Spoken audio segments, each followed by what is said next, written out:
Hi, and welcome to the Technocrat Live. Steve May. Sip. I went through that too. I went down the wrong pipe. Okay. How are you? Good start. Thank you so much for being on the show. You're welcome. It's a really long walk from work, so. Yeah, I hope you you made it okay. It looked a little hairy there for the first of the 5 steps. The other 5 steps were smooth sailing. All right, excellent. So I'm really glad to have you on here. We've had a number of technicians, and I just wanted to say something early on because a lot of people may be wondering what's going on. Why am I having a musician and an engineer and also a geek on the show? I'm as much of a geek, I guess, as you can say anyone else, really. Do you think you're? Well, you've seen all the shows. Yeah. What do you think? Are you a technocrat?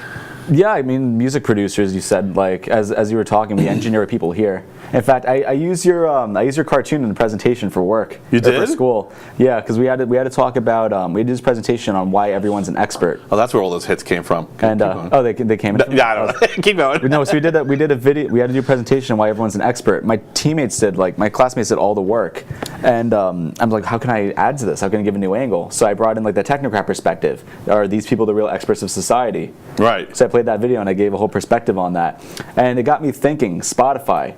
Yeah. Probably one of the biggest technocracies around. Right. They engineer what you hear, what kind of music gets, like, put through to the audience and all that such. I'm going to need this board. All right, cool, interesting. I thought that was pretty insane. And, like, they control how much money an artist effectively makes. I mean, on my streams, I stream to all platforms, but Spotify specifically, I make like $0.006. Yeah. Like, that's how much I make per stream. Oh, okay. And if you're, like, a bigger artist, well, at least they're specific and they're transparent. Well, you get on the distributor that I use, they give me, like, a full breakdown of every bank and all, like, the different streaming platforms. Right. I mean, how's it compare to Pandora? Pandora, I don't think pays at all. I haven't gotten one paycheck from Pandora. Okay. Yeah. So yeah, I know they have a deal with the RIA, and they were threatening them at one point, but that was years and years ago. The ones that actually pay the best are Tidal, which is a audiophile, hi-fi based music streaming service run by Jay-Z and all those big musicians. Okay. And then behind that is Amazon Music. Amazon Music pays pretty well. Yeah, I'm noticing a trend with Amazon and also with oh my God, I forgot the name of it. It was Twitch. That was it. Yeah. So I noticed Twitch also has a pretty good model, and people who have been kind of made on there. What do they call it when they're made? I'm gonna turn this off. Hey, we got some people tuning in. All right, cool. Got the chat right here. Hey, all right. Hey, Mustafa, how you doing? How you doing? So yeah, it was Twitch was. What do they call it when you get 100,000 subscribers or something? They you become a partner. A partner, that's it. So they apparently the partners are happy with the pay scale at that point. An affiliate, and then you and then you got to register to become a partner. So, like, to register to become a partner, you got to file out, like, an application, and they got to be happy with how you are as, like, a streamer. You got to be friendly with their content and whatever. Right. But then you can get subscribers on Twitch for like $5 per subscriber per month, something like that. Yeah, they look like they had a pretty good model. I was happy with what I saw compared to the others out there. Of course, YouTube is a train wreck. Yeah. So this show I just took clips of the show as teasers and put them up on BitChute, and the BitChute teasers have an order of magnitude more hits than the YouTube teasers. What's BitChute? BitChute's also like it's like a YouTube. It's like a YouTube. They don't have streaming yet. So for like the technically able kind of. Yeah. Well, it's old school YouTube basically. Oh, okay. Yeah, in every way, right? So just straight. The technology's older. The censorship policy's older, as in there is none. It's just chaos. So, but yeah, you get more hits there. So if you're just trying to advertise, it's a clear platform. As far as I can tell, there's no revenue model other than something like Patreon. Yeah. So or advertisers. And Patreon's getting kind of iffy too. I mean, their CEO announced like some changes in models and him banning some people with like polar political perspectives from their platform. It's just kind of like going a little haywire with that. I don't want to get into banning yet, but no, but it's a problem because so here's the problem: when you put a bunch of energy into a network, into someone else's network, you want to know that you can get your return on investment, right? I mean, like, sure, we don't have to, it isn't sexy to talk about it that way in the entertainment industry, but everything's a business model, right? And if you're putting energy into YouTube or Twitter or Facebook or anything, you want to know that you're going to get something back out, and you're not going to just get cut off one day because the wind shifted. I noticed I kind of did my tune-in a few episodes ago about the PewDiePie situation, right? Where like he had to put in like 3 or 4 different ads in the video, a 10-minute video now, as opposed to one to make the same revenue because of the adpocalypse, right? Where basically that was the point where YouTube's advertisers were like, we don't like your content, you got to change, we're pulling out. Right. And then YouTube had to kind of give into that. Yeah, that's true. Everyone may not know what that is. Yeah. So originally the changes in YouTube and YouTube's algorithm were initiated by advertisers. Well, the initial big change was like how they shifted from just people clicking on your video. Because back in the old days of YouTube, you would have like a busty girl in your thumbnail with something really clickbaity in the title. Right. And they click it and it's just like an instruction on how to dismantle a microwave. Right. But like now, or grass growing. but now you have what's watch time. So like the length they watch the video is what counts more. Right. So that's something that's like kind of interesting. And YouTube, I guess it's a good and a bad change, but you hear a lot of people, you can't really please everyone. They definitely haven't gotten the weighting right, because they're not giving me enough credit with with this show. But I'm just using my own example because I have the best possible data there. People might be dishonest or not complete if they talk about their data in a video. It's a 3-hour show. Yeah. By the way, I didn't even get to ask you, how long do you want to go? Do you okay for however long we can do? All right, we'll play it by ear. When I'm like panting and like trying to crawl out. All right, I'll watch. If your eyes get glazed over, I'll call it. So I didn't bust out the wine yet, so we're good. Yeah. Oh, do you want wine? I'm good, thank you. Okay, all right.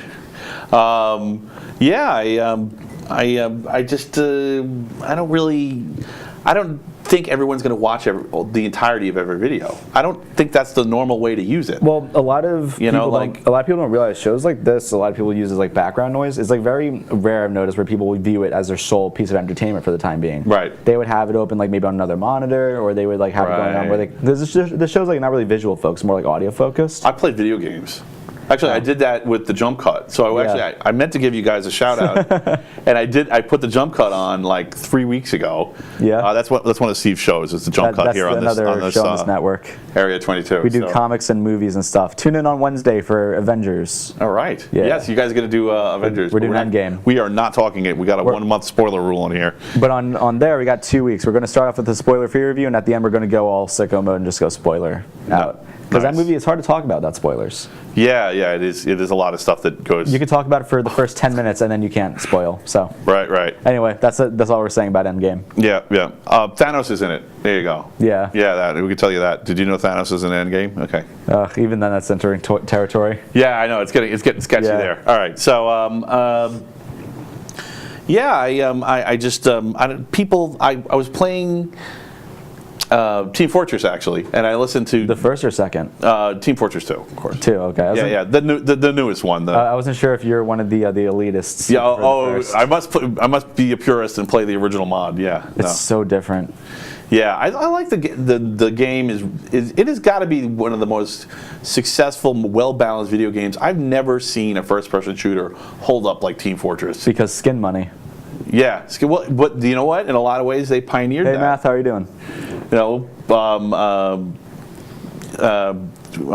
Fortnite is just kind of stealing from them. Yeah. But then you have Apex Legends, which kind of came in and stole from Fortnite. Right. Well, at least there's that. And I don't know what else is. I don't know what else is big right now. I guess imitation's flattery, right? Yeah. I mean, like PewDiePie, like I mentioned, he made a lot of old games big again. Like people started unironically playing Minecraft again. Right. And I found that really interesting. Well, Minecraft is definitely unique. I mean, I haven't gotten around to putting up videos of it yet. Yeah. So I have a couple of Technocrat live channels. I have one on Twitch. I have one on DLive. That's the one that PewDiePie moved over to, if you haven't heard of DLive. Jeez. So, and I've just been playing video games and putting video game streams up there as technical tests.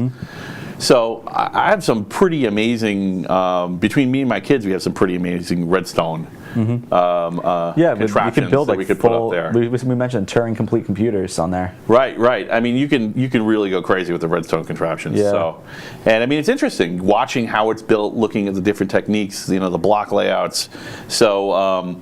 That's just straight up technocracy kind of stuff. You know, not everybody's going to get it, not everybody's going to be able to participate, but everybody can watch and have a good time. I think that was the popular MMOs, which is that really huge Minecraft channel with Pat and Jen. My kids watch that, and that's how originally it was just Pat. And originally, if you look at his early videos, it was just how-tos, how to get this mod working with Minecraft on your computer. Yeah. And then eventually he realized his audience. He shifted the show. Yeah. He realized his audience was like, oh, okay, people don't want to know how to put the mods on their computers. They want to know how they work. They want to know. They just want to see it. Yeah. Right. And because it was mostly kids watching a show. Yeah. And they just don't want to put the time and the effort into getting the mod working. So they just want to watch him play it, and then they felt satisfied.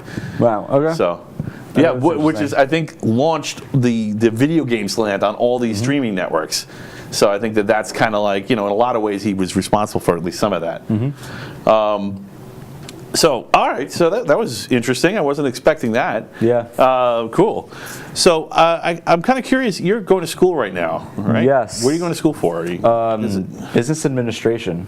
Business administration? It's actually called business management at that program. It's just a really weird feeling because I've been working like in corporate America, I guess, for about 3-4 years now. Right. Like I worked in a movie theater, then I went to a Halloween store, went alongside the movie theater, then I left both, and I went to do U Group and then Area 22 soon after. Interesting. So we. So you totally know what I'm talking about when I say everything's a market. Yeah. Yeah, and everything's a business model. Yeah. Yeah. Okay. And because for school, I had to do 7 presentations this semester, like whether PowerPoint or poster board or whatever, and kind of ridiculous stuff. But 3 or 4 times I had to just build a business from scratch. Really? So yeah, it's like Jesus. Keep going. Just ignore me. Don't let me distract her. So I murdered the cork. I have more corks at home. Yeah, you got to open it up. Yeah, I got it. You're good. I got it. All right. I got it. So we had to build a business from scratch. So like what I had to do in turn is I just used I used one of my failed businesses, and that worked. This is a good defense against alcoholism. Not being able to know how to open a wine bottle. Yeah. You got it. Beautiful. Beautiful. I couldn't have planned that better if I tried. Continue. No, so I just had to do these. This is like a major goal when I'm interviewing someone, is to not have my hijinks be more amusing than whatever they were saying to me about themselves. No. I've completely failed. Continue. No, so we have whatever. It's weird. Like there was times where I had to do projects, and I actually delegated projects to clients to help me with, And it's weird having that perspective and being able to have all that knowledge of how the inner machinations of like a business works, and being able to bring it up and see like realistically it's supposed to work. I mean, we had to give how to keep a business in the black. Yeah. And we had to do one where everyone was starting their own business, and then we had to act as investors and say what's wrong with their business. Right. And I was just calling everyone out every presentation. Nice. So people just I bet that made you real popular. Yeah. The people when mine came up, everyone was just trying to shoot at me, and I just kept like answering every question because I'm just like master of dancing my way around. Were they right answers or were they just answers? They were right answers, but sometimes they were just kind of like the way a lot of like big personalities do it, where they just kind of answer the question by basically repeating the question and dancing around that. You know how a lot of people do that? Right, yeah. But like it satisfies their answer. Yes. How does a woodchuck chuck wood? Yes. Well, first woodchucks are mammals. You got to perceive, what does a woodchuck mean to you? Why do you need the wood? What is he interested in the wood for? What kind of wood is it? Is it rich mahogany or is it a rosewood? These are the questions you need to ask yourself before you can. I'm sorry, I need more data before I can answer this question. Or perhaps the question was answered all along. Oh yeah. There you go. Does wood even exist? All right, that's interesting. So, are you planning on continuing after your bachelor's, or I assume you're working on a bachelor's or an associate's? I did my associates. Okay, this is my bachelor's right now, and I'm working on that alongside this full time. Wow. So when do you sleep? I sleep 3 hours a day. All right. That's actually fact. Really? Yeah, because I get home. Kind of weird. I get home from school super late, Yeah. and then like one of my classes ends at 10 p.m. And you made time for the show anyway. I appreciate that. Yeah. On no notice. So no, but where's your cape? That's really good. Thanks a lot. I have my flannel. All right. Oh, that's your cape. That's my cape. Your flannel cape. But we do. Got him. Yes. All right. When I finish when I finish up school, then I get home and I have to do all my homework, and then also got to make dinner, and I got to like eat my food and everything, because like if I don't cook dinner, the only thing open is like Taco Bell, McDonald's, and stuff like that. Yeah. So I cook some food, and then by the time I'm going to sleep, it's like 2 a.m. and I got to be up at 5:45 next day. Right. So I was just. Wow, 5:45. Yeah. That's rough, man. It's insane. I learned my lesson. Never take 8 a.m. classes ever again. Is this just temporary, and then once you get over the hump, then you're going to resume a normal 6 hours a night of sleep? Whenever I decide to Do you miss it? I mean, whenever I decide to stop torturing myself and actually don't do 8 a.m. classes is when I'm just going to get over that hump. Okay. It's funny. There's a lot of computer geeks like that just want to work just insane hours, and my creativity starts spiraling down the drain once I've gotten below 5 hours. Like if I'm on 4 hours of sleep or 3 hours of sleep, I can do busy work, but my creativity just. It's really. And I warn people too. I'm like, you don't want me past 5 hours if I'm coming back tomorrow. Well, it's really interesting. It depends what you're doing. Like if you're doing like coding and programmatic work. Yeah. Like if you're building a website and you're just kind of like really focused on like the quirks and everything. There were times where I got so little sleep, and I just made such a simple syntax error. Right. Like just like misspelling like the word class for a div class or whatever. And I just like. Oh, I just do that anyway. Yeah, no, but I remember, but I sat there for 2 hours trying to figure it out, and then I went to sleep afterwards, and then I realized, oh wait, I actually just misspelled a word. I think it was mentioned with Rich Sienna, where you do the studying before you sleep. I think he mentioned that. Yeah. And like in my head, it just kind of all like came together, and like I was able to figure out the solution when I was actually treating my body how it should be. That's great. That's great. That happened numerous times. I've solved problems in my sleep too. Yeah, it's really weird to do. Yeah. It's like because you're not really thinking about it, but you just see the pieces coming together in front of you. Well, you know what it is? I think that our rational minds are so like they're just so entrenched in day-to-day ideas and just getting through the mechanizations of surviving, breathing and eating and pooping and driving and it doesn't lend itself to abstract thought. And then you go to sleep. Your rational mind goes, "Yep, I'm turning it off for a while," and then it gets weird. And weird is sometimes what you need to get the answer. Yeah, sometimes you get really weird, but like that's how like I write a lot of industrial style music, and that's kind of what Trent Reznor, when he was doing Nine Inch Nails like first couple albums, he did that like under the influence, right? Like he did that under like heroin and stuff. I do it under no sleep. That's my drug. Nice. If I'm under anything, like even like a sip of alcohol, I can't write. So it can be just as destructive. I mean, we're joking about it, and I mean, it won't be. It's not like you're going to get arrested for not sleeping. Yeah. But I mean, over enough time, it will hurt you for sure. Yeah, I've noticed. Also, like I've seen a lot of smart people abuse themselves that way, and it does eventually catch up with you. Well, yeah, probably not yet, but that's the worst. But one thing I've noticed is that I go like everyone when they sleep, they go in and out of REM like constantly throughout the night. And when I wake up, it's usually in the middle of one of my REM cycles, and I'm just dead. And there are times where like I have to set my alarm to this 17-minute song, and I listen to the whole song. It's playing on my speakers just to get me out of bed to turn it off, because I gotta go to my computer and get the mouse and everything to disable it. And I used to have spotlights like this to wake me up in the morning on a timer. I use It's the only way I would wake up. I use Philips Hue because I work because like I basically sleep in my studio. Right. So like you can't really have windows in your studio because sound reflections and whatever. Right. You don't want flat surfaces, right? Yeah. Flat surfaces, or you want something that can absorb sound. Right. So I have so I don't have windows down there. So when it's morning, I don't see sun. So you're having that thing where your body thinks it's winter. Yeah. Okay. So what I do actually is I have Philips Hue lights that are scheduled to slowly turn on from starting at 5 a.m. up till 6, where it's full brightness, and it's kind of to simulate a sunrise. Oh, okay. So that's my way around that. You have an artificial sunrise. Yeah. Same thing. I did the same thing. So I know what you do. Actually, that's how originally it started. Yeah. I was having problems keeping my sleep cycle normal. Yeah. And then I did the artificial sunrise thing, and then I was like, oh, that wakes me up. I'll use that as the alarm clock, and that's Yeah. what I started using it as an alarm clock. It's really good, but then like you do it so often, your body just kind of gets used to it. Right. It's like on a Saturday morning, you know, you don't wake up on the sunrise. Like, I don't know about you, I'm not a morning person. No, me either. Like I don't. 5:45. You're crazy. No, my Dedicated man. I gotta be. But my most effective time to be productive is usually like after 5 p.m. Yep.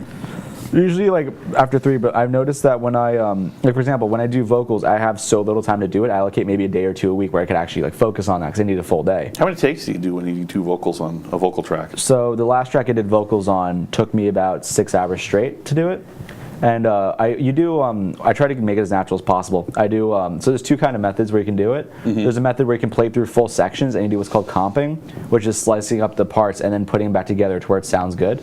Or you can do what a lot of metal vocalists do, which is called punch in, punch out.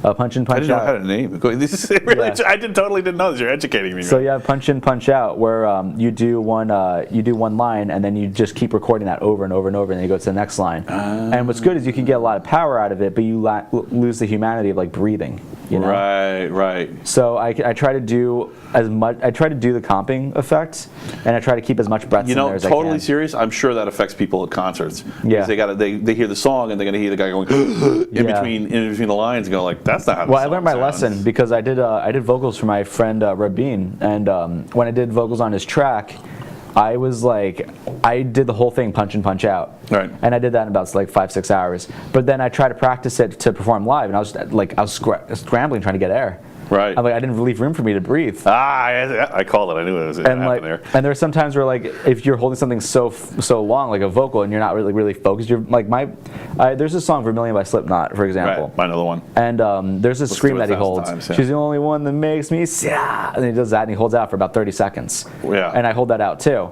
And when you do that, you can like feel like the blood rushing to your head, and your head kind of goes red from it. Yeah, I did that with helium once. Sorry. No, so like, but it's really, it makes it kind of like difficult because you need to find that balance of between power and humanity in it. Right. So because like a lot of music that I work on is very industrial, machine-like, and like that's the very synthetic aspect of it. And then you bring in the humanity, which is the vocals, to tie together. So that's what people gravitate in general, now this is just my personal preference. Yeah. I love art where there's like mechanized, perfectly shaped, geometric aspects to it, and there's also like an analog, crusty, rough aspect to it too. I think that's why like rat rods work. I think that's why a lot of steampunk works. People, especially like if you do steampunk mixed in with modern. Hey Kyle, thanks for tuning in. Thanks for tuning in. Yeah, and we got You are such an engineer. You have our show on your phone while you're on the show. I want to keep track of the chat. No, it's cool. It's good. It's just who you are, so it's fine. Yeah, but when you're talking about using analog versus digital, I actually spoke about that in my presentation. It's digital. Analog can be really like difficult. You really need to know what you're doing with that. Mark fortunately taught me a lot with that stuff. But you need to have your settings perfect. If you're routing it directly through like some analog gear, you need to know the exact settings you need for that vocalist or that instrument or whatever. Right. If you lose track, if you don't write it all that, do you write it down or where the dials all are? It depends. But if you lose, take a picture. But if you lose track of like what you're doing or you don't know, you have one take for that, and that's it. And if you screw up that one take, you're done. Right. So what a lot of people do is they kind of like run it through again or whatever, but that kind of makes it really difficult. I've definitely seen bands die over retaking the same song over and over again and just trying to get one good recording. Yeah, no, it's really hard. But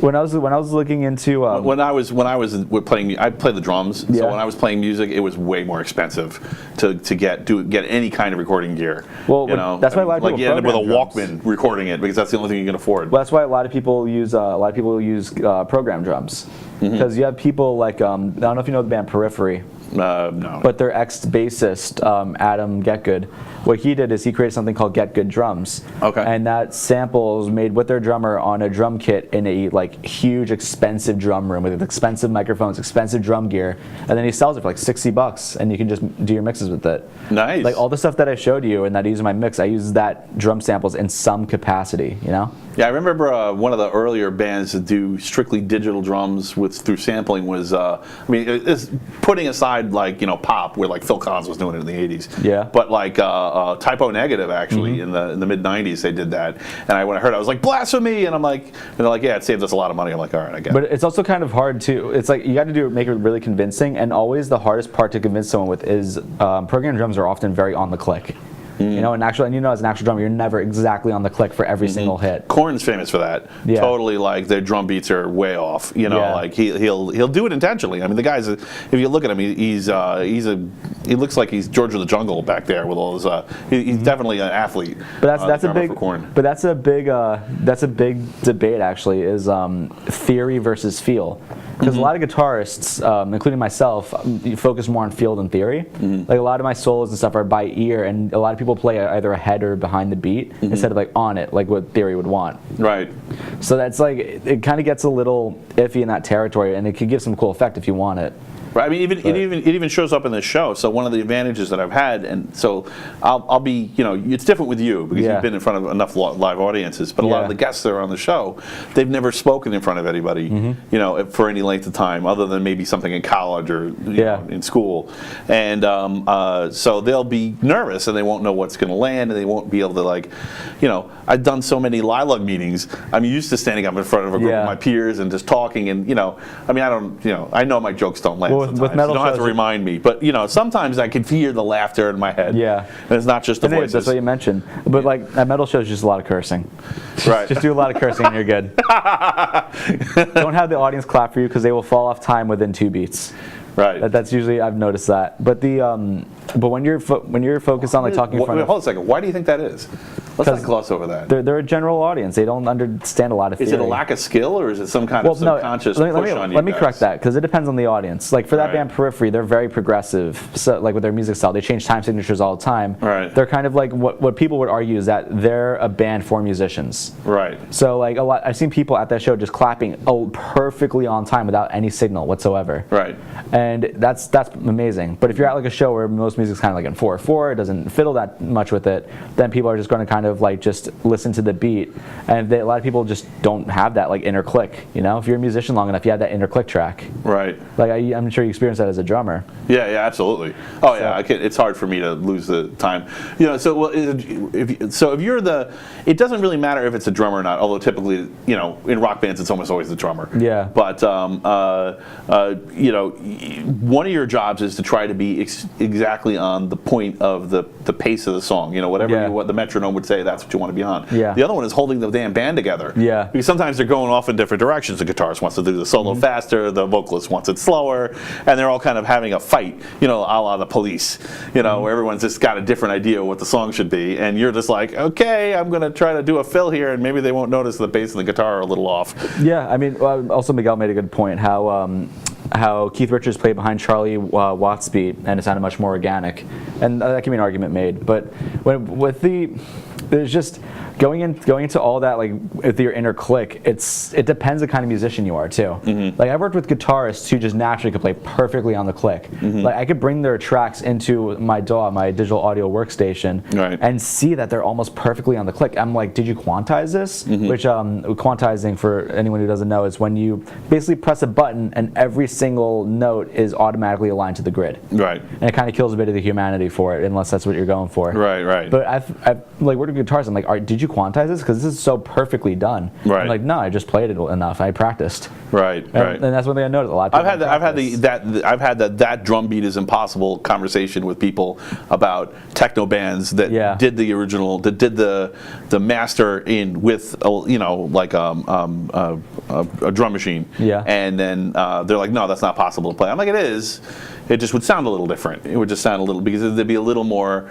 What do you mean? You don't have 3 arms? Yeah. No. You really. I think people underestimate. Like, it's unreal to see StaticX. I know that some of his bit on the drums. I don't want to just talk about drums, but some of his bit on it's interesting because it goes to the timing of the song, and some of his bits on the drums are. They sound impossible, and then you see him do it. Yeah. And you're like, and you can see if you stop headbanging for a minute, get out of the mosh pit, and stand there and watch him, you can see his hands are, he's a robot, but it is possible. It's just not possible for everyone. Joey Jordison, or like, or you have Mike Portnoy. Like those people are just machines. Yeah. Like it's insane. I was showing a video earlier of Portnoy playing on a Hello Kitty kit, and he was what? Oh, that's what you were talking about before. Yeah. Okay. He was playing on a Hello Kitty kit, and he was doing double bass patterns with 1 foot. And I'm just like, how on a Hello Kitty kit? You don't have bounce back or anything. Yep. And he's playing Rain in Blood from Slayer. Oh, nice. With 1 foot. Yep, actually, that was that's when you know you got a drummer with fast feet. Yeah. When they can do the double bass. All heel toe. I hate to say this, but a lot of Motley Crue stuff, I can do it 1 foot double bass. Yeah, Motley Crue's pretty. They're like Red Hot, I can do 1 foot. Yeah. I cheat, so I don't actually do the straight double bass. Okay. And you just can't hear the instead of. Yeah. Yeah. So, but you can't. I could double time it. Yeah. Yeah. I wanted to talk about. So actually, I did do a concert once, and an interesting point about this. There is going to be some, especially in a live show, there's going to be some disagreements from the musicians. And this is what I was talking about with the Police, how they're basically fighting on stage. Yeah. That's how they were always gigging. And eventually that's what broke them up. Yeah. Even though that's what made them great writers, and it also broke them up. So it's a shame. Yeah. It's a shame they couldn't turn it on and off. So the ideal case would be you can turn it on when you're writing and you're being creative, and then you turn it off when you go out and perform the thing that you were. Yeah, I mean, well, also when you're on stage, it's like the same thing with like being on the show. You have a personality to turn on. Right. Like when you're being like when I'm on the jump cut and I'm like kind of like being very like in your face and kind of like abrasive about things. I'm not like that all the time. You're not? No, you're totally not like that. Actually, I'm amazed at how much you're able to shut up during our show, because I know you're interested in some of the things we're talking about. So, good self-control. Yeah, but it's like I guess generally I've been like referred to as like a soft-spoken person. So whenever I'm talking to someone, I'm like, oh yeah, I'm a metal vocalist, and I'm like, I did not expect that. Well, I think the secret is that being an introvert actually. Being creative requires some introversion, you're not necessarily. You don't have to. Not everyone who's a performer is necessarily, or an artist or a creative type, is necessarily an extrovert. Sometimes I also play in the most extroverted role in the band, right? And I'm on the line, right? So like I can feel comfortable in social situations once I kind of like make my way into it, but I also feel completely comfortable at home, like just doing my own thing, right? So like I don't know where that like puts me. I never really realized that, but when but I just noticed that when I do vocals, I'm completely different.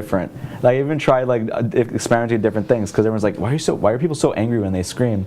So I tried screaming when smiling, and you just can't. You can't like scream like without like your throat needs to be a certain shape. But no, you're smiling on the inside. On the inside, yeah. I love you all. Well, when I do highs, I guess it's like smiling. I go like ah. But like with your eyes too, like you also need to kind of like you're so focused on your core, man. Right. So like your like face just kind of like establishes to that. Are you doing like breathing exercises and stuff, or? Yeah. Well, when I practice, I do something called Mongolian throat singing. Really? Yeah. Oh, there was just a link going around for this Mongolian metal band. Yeah, I sent it to my friend. Because I remember I went to go do vocals for a friend's project, and that was in a studio. That's like the yeah. It's much higher. It's much more like when I'm warmed up. It's like a straight frequency. But when I was at a friend's practice thing, I was doing Mongolian throat singing warming up. And he's like, yeah, that's what I want to hear metal vocalist do before he's about to scream. And then I do a lot of stuff like the like up and down. Right. I do that, and I go like that kind of stuff too. Whoa. Yeah. What? What's the last thing? What's that? Is that a lip exercise? Yeah, it's a lip roll, and then really? I also do things like. like. Totally serious. What does that do? It kind of like loosens yourself up a bit. It just, okay. I don't know if it really does anything in fact, but I feel a little bit better after doing it. Okay. And I also do like how many. And like as low as you can go. Right. So for sure, some pitches resonate in your sinuses. Yeah. And have not only a psychological effect, but actually have a physical effect on the meat in your throat and your nose. Yeah, well, there's two main types of vocal style, three main types actually, but one of them is kind of jargon. I told you, talk about meat. You had to come back to meat. So keep going. But we have, so there's two vocal styles. There's false chords and then there's fries, right? False chords is like the same muscles as if you're coughing. Like you go like that. That's like a false chord vocal style.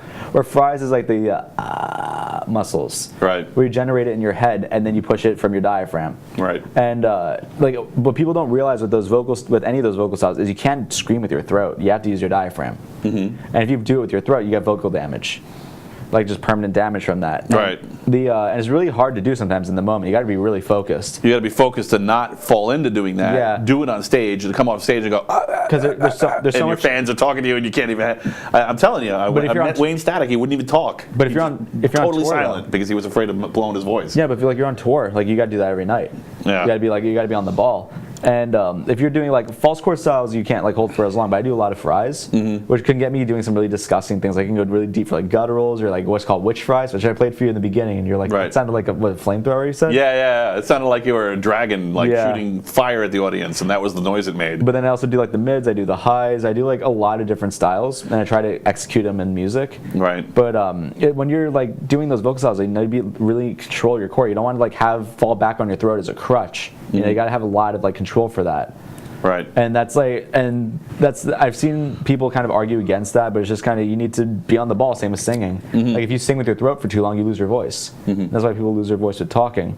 But the third side, which is complete jargon, is called inhales, which people do, where they basically inhale air and then have it go through their vocal cords. And they create like the scream that way, and it just kills your vocal cords. Right. So. Well, I know that Steven Tyler managed to actually shatter his vocal cords, but that was a higher pitch. There's nothing like what we're talking about with the. I mean, I guess ultimately it's just vibration, right? Yeah. But I'm wondering how much easier it is. It must be much easier to do it with a lower pitch vibration. Yeah. Because of course you can. So assume that when you sing, you're singing through your throat and your nose at the same time. It differs. A lot. At least sometimes. You have your chest voice, but then you also have like your head voice. Your head voice, right? Yeah. Yeah. So I think I wonder if maybe it's because of the harmony between the chest voice and the head voice that he managed to do that. What he might have done. I think he was the only one who managed to actually blow his vocal cords up. What he might have done is he might have combined his like falsettos with his blended like nose voice. Yeah. And kind of gotten that effect. Right. But it's like. Yeah, I'm not sure what happened. I don't want to talk about it more because you know, I could be mischaracterizing it. Yeah. What's your name of your single project again? So my solo project is called Dracontas. Oh, okay. Drakontas. Okay. I have one single out since Halloween. Dracontas. Yeah, I have one single out since Halloween called Baptism of Earth. Yeah.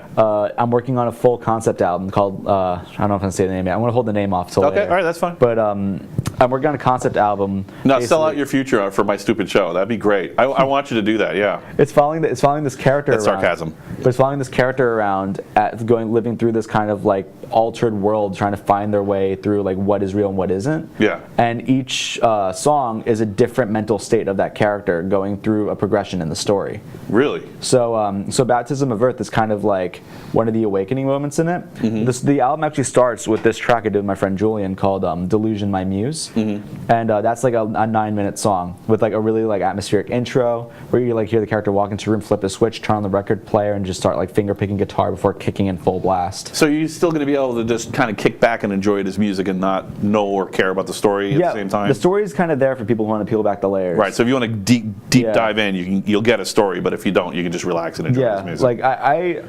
Like the way I write music is the same way I write lyrics, right? So when I write lyrics, I actually started off just listening to the song. I'm like, what words would sound good with this, right? So then I start off with, okay, this line would sound good, then this line would sound good, then this line would sound good, and then it starts meaning something. Right. It's essentially abstract, and then it starts meaning something at some point. Right. And then I'm like, okay, is this how it could be interpreted? Let me go for this angle. So it's like, what crap rhymes? Okay, that forms a sentence. I'm on track. But then you can look at Black Hole Sun, you know? That song means literally nothing. Yep. So like it's And they made a video for it too that means nothing. yeah, it works.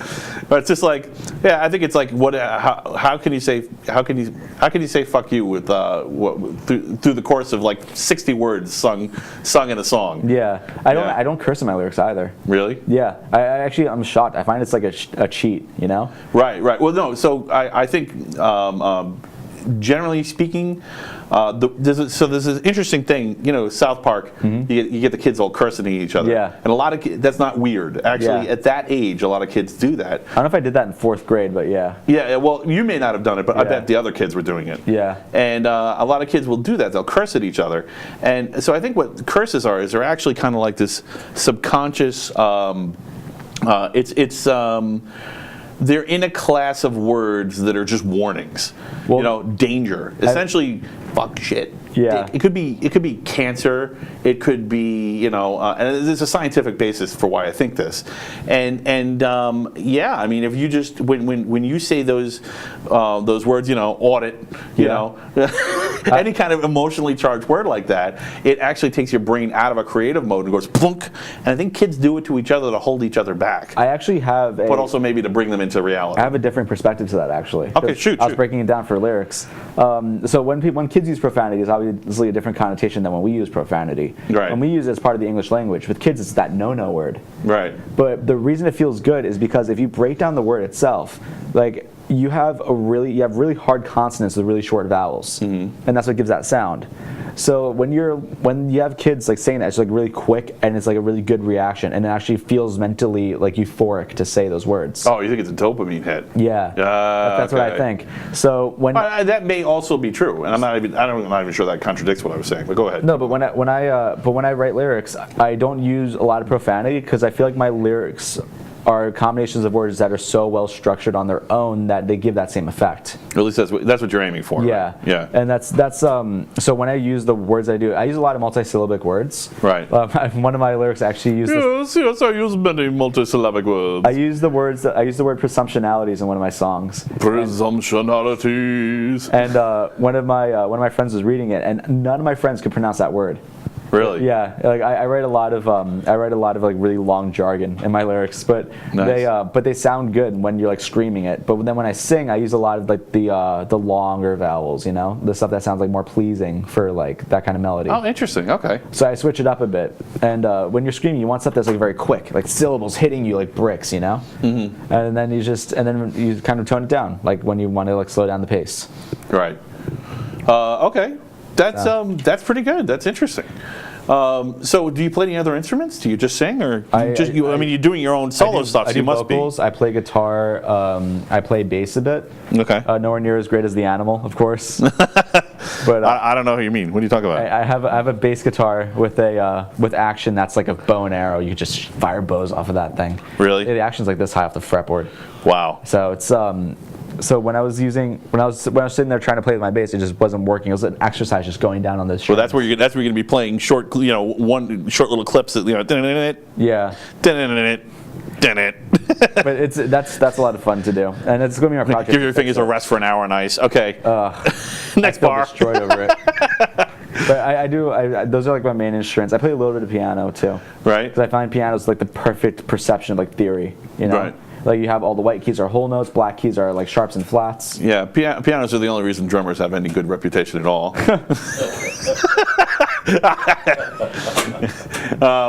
Yeah, so okay, so that's cool. So you have the whole band. You don't need anybody else to write and to be creative and to get into your zone. So all you got to do is sleep your 3 hours. You wake up and you immediately hop on the instruments. Of course, that's going to be really popular at home, but Yeah, and when I scream at the home and everything too. Really? Yeah, the neighbors love it. That's great. But no, when I Has anyone's house been robbed? Any nearby? No. Okay, you're winning. Yeah, I'm good. See? They'll be like, hey, how about that house? What's going on in there, man? I think it's a dragon. They leave, Jeez.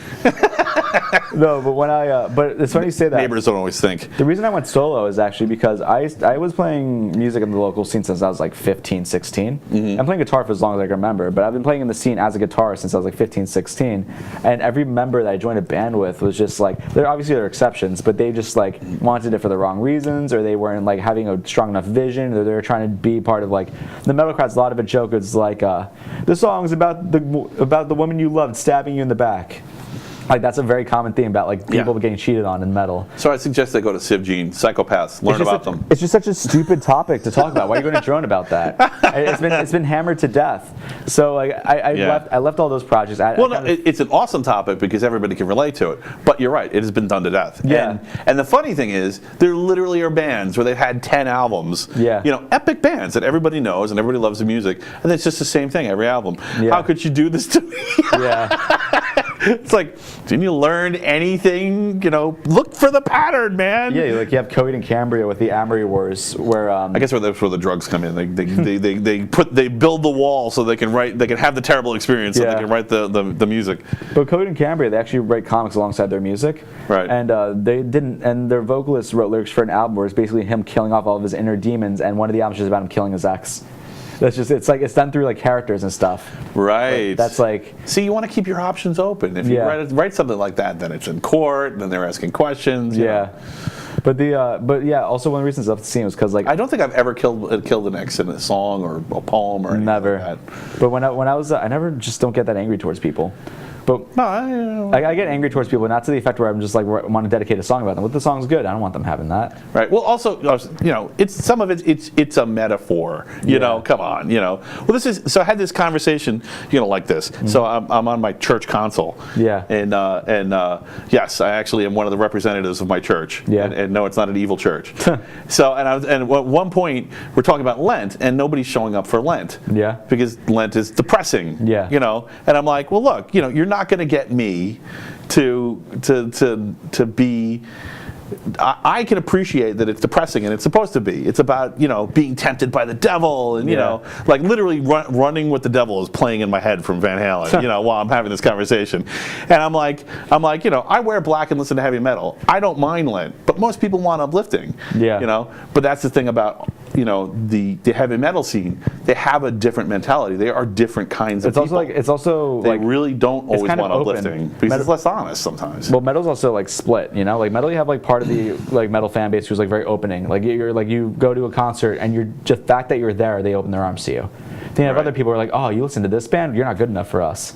Right. So it's on both sides. But like also one of the reasons I left is because one of the reasons I left the scene though is like the local scene. I didn't really leave, but I stopped joining bands is because the pay to play mentality, you know? Right. Like I had this promoter who wanted me to basically sell 40 tickets. Then I found out 20 of them were for profit for him. Mm-hmm. And like you need to sell at a venue, you know, to prove that you're worth something. Right, of course, right. But so like, it's kind of like on the one hand, you know, put up with it. On the other hand, I need to make some money, you know. But he wanted like double the tickets for profit, and that's like scummy, you know. And he didn't tell us that. Right. So then, the fact that he didn't tell you, he can offer whatever he wants, but he didn't tell you up front. That's weird. So that's what kind of threw me off. And that happened a lot of times, like to play shows. Mm-hmm. So I kind of got turned off to that. So I started going to my own music, and then like fast forward a few years, I joined a few projects here and there. Mm-hmm. I started like taking a frontman position when I was like 18, 19, mm-hmm. and then I started kind of getting more involved with it when I was 20. And then you have Mustafa over here who reached out to me. I was actually in the city going to a show, mm-hmm. and he's like, "Hey, listen, man, I saw you on Facebook. I liked your vocals. I was curious if you wanted to try something for our band." And then like, what do you guys sound like? And he sent me this track, which I couldn't do anything with until he sent me the file because it was sent as like a Facebook voice memo. Okay. So, like, and what was the name of this band, or you haven't announced it? I'll say it in 1 second. Okay, yeah, go ahead. So he sends me this track. Craziest thing I've ever heard. Like it was insane. Mm-hmm. So it starts off with like it's an upcoming track for the album that they're doing, but it starts with like chip tunes, goes straight into just like intense heavy metal with like the chip tunes and like the 8-bit stuff in the background with like all the sound bits and drops and everything. Mm-hmm. And then I'm just sitting there listening. Like I can see what I can do over this. I can imagine my vocals over this track. But then it shifts into a guitar solo halfway through the track after like the first like verse, and then it goes a little bit. Then it goes into like a tropical scene. So they're mixing genres inside the song. It's very By the way, I freaking love that. I think that's underrated. But keep going. And that's insane. It reminded me of like 3 or 4 of some of my favorite bands. One of which is Bear Goats, and I can't stress them enough. Bear Goats are insane. Mm-hmm. They're like, what if you take like the Super Mario Bros. 3 soundtrack and mix it with First Panic at the Disco album, right? And you get a band. Nice. It's insane. And then you have that's really new. I haven't heard that before. it's really cool. And then you have this band Between the Buried and Me, where they're like kind of progressive metal. You have Periphery or like Honest, those kind of bands. They bring that all together. And I was hearing more tracks from them, brought in even more influences that I loved. So I'm like, yeah, I'll be down to do this. And then I went to go do vocals for the track, and I got bronchitis. Oh, And so well, don't do that. Yeah. So I was stuck with bronchitis for like 2-3 weeks, and I felt so bad because I'm like, And when was this? This was a few months ago. Oh, wow, okay. I think I remember that. Oh, no, Yeah. was I here yet or no? You were here, yeah. Yeah, okay, yeah, I do remember that. So I actually had to step out of the office a lot when I was engineering because I was coughing. I was like hacking up a lung. Right. But so I finally started getting over that. I did it towards the tail end of my bronchitis. I did a rough scratch. I was only able to get halfway through the song. And then I'm like, listen, guys, I'm tapped out. This is what I have so far. You can hear it, and I'm going to try and go redo everything. They liked it, so then I redid it, and then they said, okay, listen, let's start talking about more stuff. I found out that they're all based around the world. Wow. So like for example, you have their bassist based That's bizarre. in Morocco, Africa. I've never heard that before. Yeah, so their bassist based in Morocco, Africa. I had a Lebanese lead singer once, but he was based in New York. He was just Lebanese. These guys are everywhere. Wow. Like you have people based in Virginia, in Morocco, Africa. You have people based in France, in the UK, and they're just like split everywhere.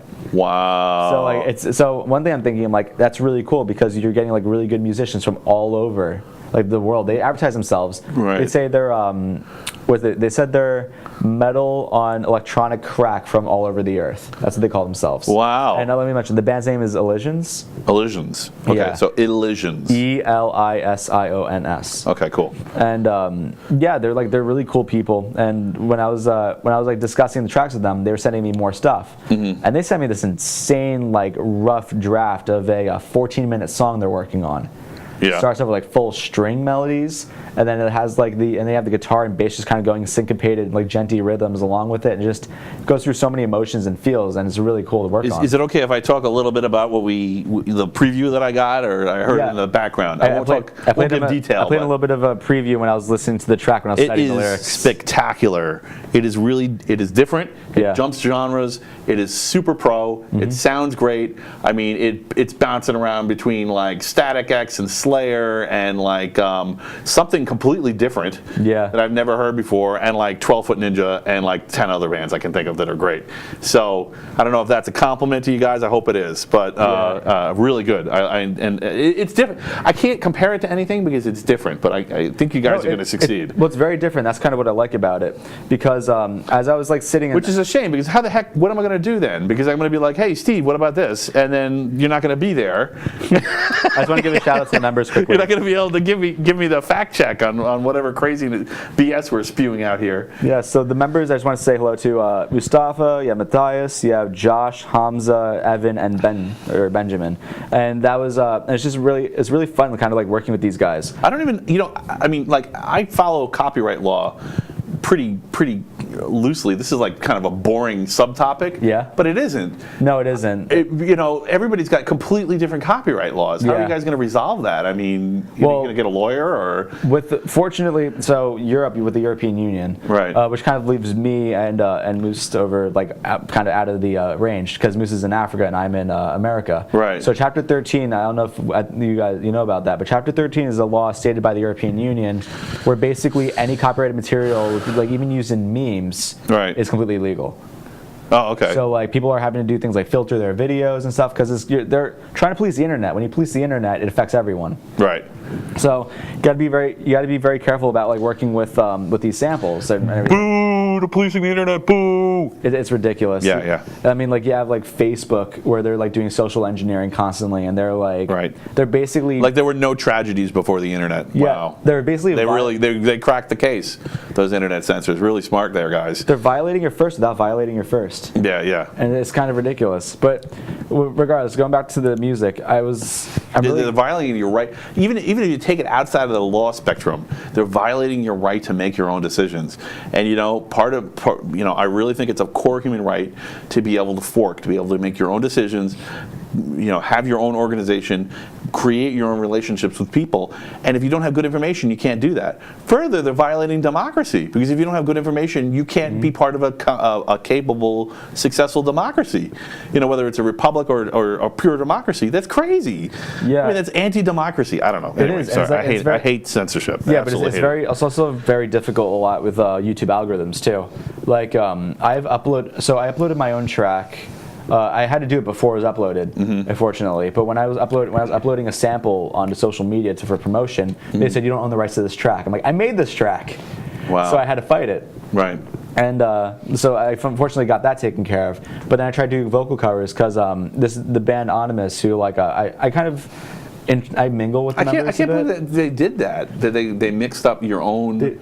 Yeah, no, they do. But when I was speaking with the band Anonymous, I mean, they did it to me. So I had just as an experiment. I knew they were going to do it. Yeah. I knew eventually. I just wanted to know when the algorithm caught up with me. Yeah. I played a Volbeat song on my speakers on my motorcycle and just rode down the road and recorded it and put it up. And yeah, sure enough, eventually it took about 8 months, but their algorithms got to the point where it caught it. Or someone manually got it. Or someone manually got it, right? Yeah. But they just assume that there's music, so that you must not own it. You must be a thief. Yeah. But it's like, for example, that band Anonymous I was talking about. They, I was speaking with their vocalist and a few of their members, and we were just chatting vocalist to vocalist about styles and whatever. And I mentioned I tried doing a vocal cover of your song. I uploaded it on YouTube. It got taken down for copyright infringement. And I said so I tried doing one of their new album too, where that didn't work. Right. So now I'm trying to figure out something I can do. I mean, it wasn't so bad when it was a DMCA takedown notice. I mean, I don't like the DMCA, but at least there was a process, right? Yeah. So someone had to make the claim against you. So now you could turn around and say, make a counterclaim, and so that's not true. Here's what the origin of this is, and they go, oh, sorry, and then they have to back off. But I mean, when it's completely internal to the company, you have no recourse. That's craziness. Yeah. That's why, for my personal stuff at least, I never really want to get signed. I understand the benefits of getting signed. Some labels will pay for your touring expenses, which I'm currently stressing about, because we might be going on a Europe tour and the album's done. Right. Little teaser. But Europe tour? Maybe. Oh, that's gonna be fun. But but that's the benefit of having a label, and labels could also help promote your music to larger groups of people. Right. But I find that if you're better with social marketing on your own, and social engineering, the term isn't social marketing, but when you're better doing that on your own, you own the rights to your music, Right. You're not paying a label, and if you know how to produce your own music too, it helps so much. Would it be easier if you guys had a boilerplate, non-open source, but a generic license that you guys could use, so that you could license all your music underneath it, and then everybody could use the same license, something that had been tested in every country, so that you didn't have to have a lawyer write you guys a specific contract to protect you. If you're trying to protect your music, there's things you can do. You can do a registered letter to yourself, or you can send an email with timestamps with files. Right. Or you could do things if you're in a country that actually honors copyright law. Yeah. I mean, it really does, not just says it like China or something. Yeah. But that's kind of where it gets iffy. So that's where I get really nervous is about copyright stuff. So anything that I use, I make sure I have the rights to. Right. I need to be 100% sure of that, so this way they can't come around and try to claim that they own my music. Yeah. I've been I've been putting title cards on the front of the show, and it's actually the biggest pain about the show. Yeah. Because I have to be so careful that everything on the title card is either use it, no attribution, or I made it. So I've been actually buying props and taking pictures of them and putting them on the title card, so that no one can come and make a copyright claim against the image and then take the whole video down, Well, I don't know if you noticed what I do for Jump Cut is for the Jump Cut, when we do our thumbnails, we can't do fair use anymore. That's not really a valid argument. Right. So we can't upload thumbnails of the movies that we're seeing. So we have to make our own. They're just not legally honoring it. I make B-list movie posters of all the movies we're reviewing for our thumbnails. Oh, so nice. Okay, cool. That's kind of how I get around it. And for any After Effects it's stuff, it's like you have to be an artist. So this is something that's happening to all creative types. It's like you have to become a master of every art form in order just to promote the one that you're interested in promoting. Yeah. It's really crazy, and it's very, theoretically copyright law should be encouraging people to do work. And if you have to become an expert in things that I don't regret doing my stick figure cartoon. I liked it. It was fun. Yeah, but like I said, it was in a project. I am no artist. I mean, I tried to do that do a drawing, like a simple drawing for Lilug Live, and it was Yeah. embarrassingly bad because the way that the stick figure cartoon looks good is I just did it over and over and over, like you were saying Yeah. before with the vocals. I just Keep doing it. I just did it until I got it right, and then I just had to get it right once, and that was it. But forget about doing live drawings. It's not nearly as good. I'm terrible at drawing. But why do I have to do this? It really would be good if there was a way that artists of different disciplines could interface. I mean, there I are have some ideas. We've chatted about it before. I'm not Yeah. ready to go public with it yet, but I have some ideas. There's some sites you can use where they have completely royalty-free stuff you can use, and you can alter it to your need. Yeah, but I'm not sure that. So actually, that brings up something I wanted to bring up with you. I mean, sometimes does it really help the artists when you have Yeah, that's true, Matt. royalty-free stuff? He said copyright laws are getting stupider every year. They really are. They're not helping. And it's not I'm not against copyright. I think copyright is valuable. Yeah. And I think even in the case of like Linux, where you have something where it's structural, where it's you have pieces that people who don't normally interface using pieces that don't normally interface, and they need to make them work together. That's when open source is really needed. Yeah. And everything doesn't need to be open source.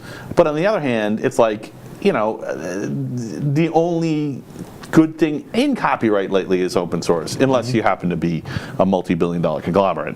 Yeah, and that's where a lot of the issues come in, and that's where I mentioned like Spotify and stuff like that, how they're like major technocrats. They're tilting the field, Yeah, and like they're basically that. I feel like a change is coming soon. Yes. I was working on trying to spark that change, but people are finally realizing, hey, we're not making money off of this. Right. And like the way I view music, which is why I'm fine being solo, is I never view music as an income. I view music as a way to just make art, When you view it as a business, that's when you stop getting like really creative with it, and that's when you stop having fun with it. Right. So the way you have to view it as a business. You have to be serious sometimes. it's like But your brand. you can't have to be serious so often that it interferes with your creative streak. No, you view your brand as serious. But the okay, I see what you're music saying. isn't like part of that. Right. Like, because I will make music. Like, for example, my album was supposed to be like a general like hard rock metal album, and like people loved that industrial track I put out, which is supposed to be just a one-off. I made that just because I had some industrial samples I was working with, and I was making some, and I just put something together, and it worked. But and I cringe every time I hear it now because I've heard it hundreds of times. Right. Like when mixing, but when I put that out, just from being my first project. You should hear my wife on watching myself when I'm doing editing on the show, and I'm looking for a clip. Like, oh, look at Matt, he's watching himself again. Look at, I love me. I'm like, shut up, I'm not doing that. I'm looking for errors. I'm looking for ways to improve myself. Exactly. Body language, voice, facial expressions. I'm just trying to make it better. I'm trying to make it more enjoyable, more fun, more lively, so that if you. I mean, one way is to not decapitate yourself on stream. Right. Yeah. Not jump off camera every 2 minutes. Yeah. Not make jokes that bomb. No, that's never gonna. I'm always gonna make jokes that bomb. But Yeah, it's like, but when you're listening to yourself, you got to kind of get over that hump of like, this is what I sound like. You need to know. Everyone hates the sound of their own voice. Right. You kind of get over that hump. A lot of people hate the way they view themselves on video or whatever. Kind of got to move past that. Right. But when I'm sitting and working on that track though, when I put it out, and people are saying that they like the industrial sound and they want more of it. Now it's an industrial album. That's the only time I really catered to an audience, because it's something that I would have been equally happy making.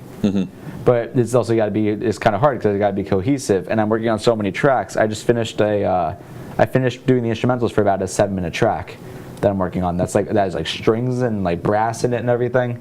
Trying to get it like big. My friends actually said the bridge sounded like it could be music for when you're going to a boss in a dungeon in a video game. Nice. That's what they said. So yeah, I was mentioning. It could be in Doom. Megadeth Endgame. Yeah. Absolute best 8-bit conversion. Endgame was the name of the. That's funny.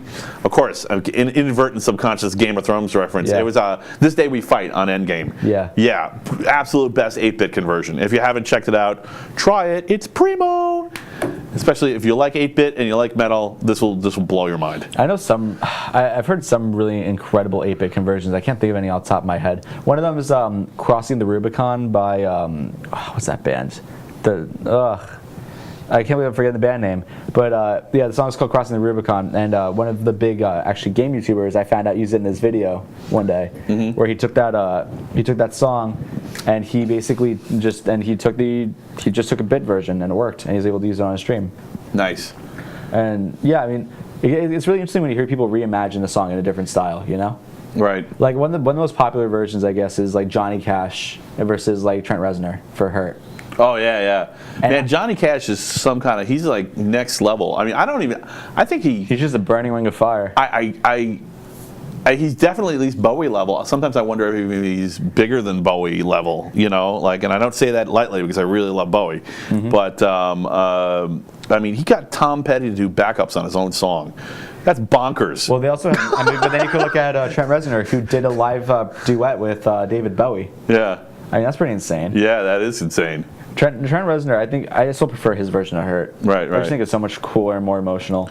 Yeah, I met my wife during that whole Nine Inch Nails industrial scene in the What, in the the one 90s. Downward Spiral drop? Yeah. There was Pretty just that's all they were playing in the clubs, and it was spectacular. It was really like, it was just this weird combination of metalheads and the goths when they were not yet merged into one, but slowly merging, you know. And the music was great, and it was the perfect. It was a perfect dream experience when you went to a rock club and you felt that. And that's one of the things I like about what I heard of your album so far is that you guys create that dream experience. Well, like it's like you're in another world, and you can say, okay, yeah, I'm part of my normal world and my society, but I'm also part of this larger, weird, strange world too. That's actually really interesting because when these guys approach me and they have that really glitchy aspect, industrial music is very like arpeggiated and stuff like that. And I do a lot of world building in my music. I usually have intros to kind of suck you into where I want you to be, and that's my goal. The way I view music is I need to paint a picture in your mind, and I want that picture to be where you're going to live for that 4 or 5 minutes. Right. And they fortunately did that really well in the song they sent me. And their guitarist said that he was working on a side project where he was doing a lot of that stuff. And when we were chatting about that, he said he's bringing that more into the album, and I was like blown away by that because they built some really cool scenes. And there's times where like, how much vocals do I want to put over this track? Because I don't want to like cover the instrumentals. Like, there was a point on one of the tracks that I did where I just did spoken vocals, and I just did it through reverb.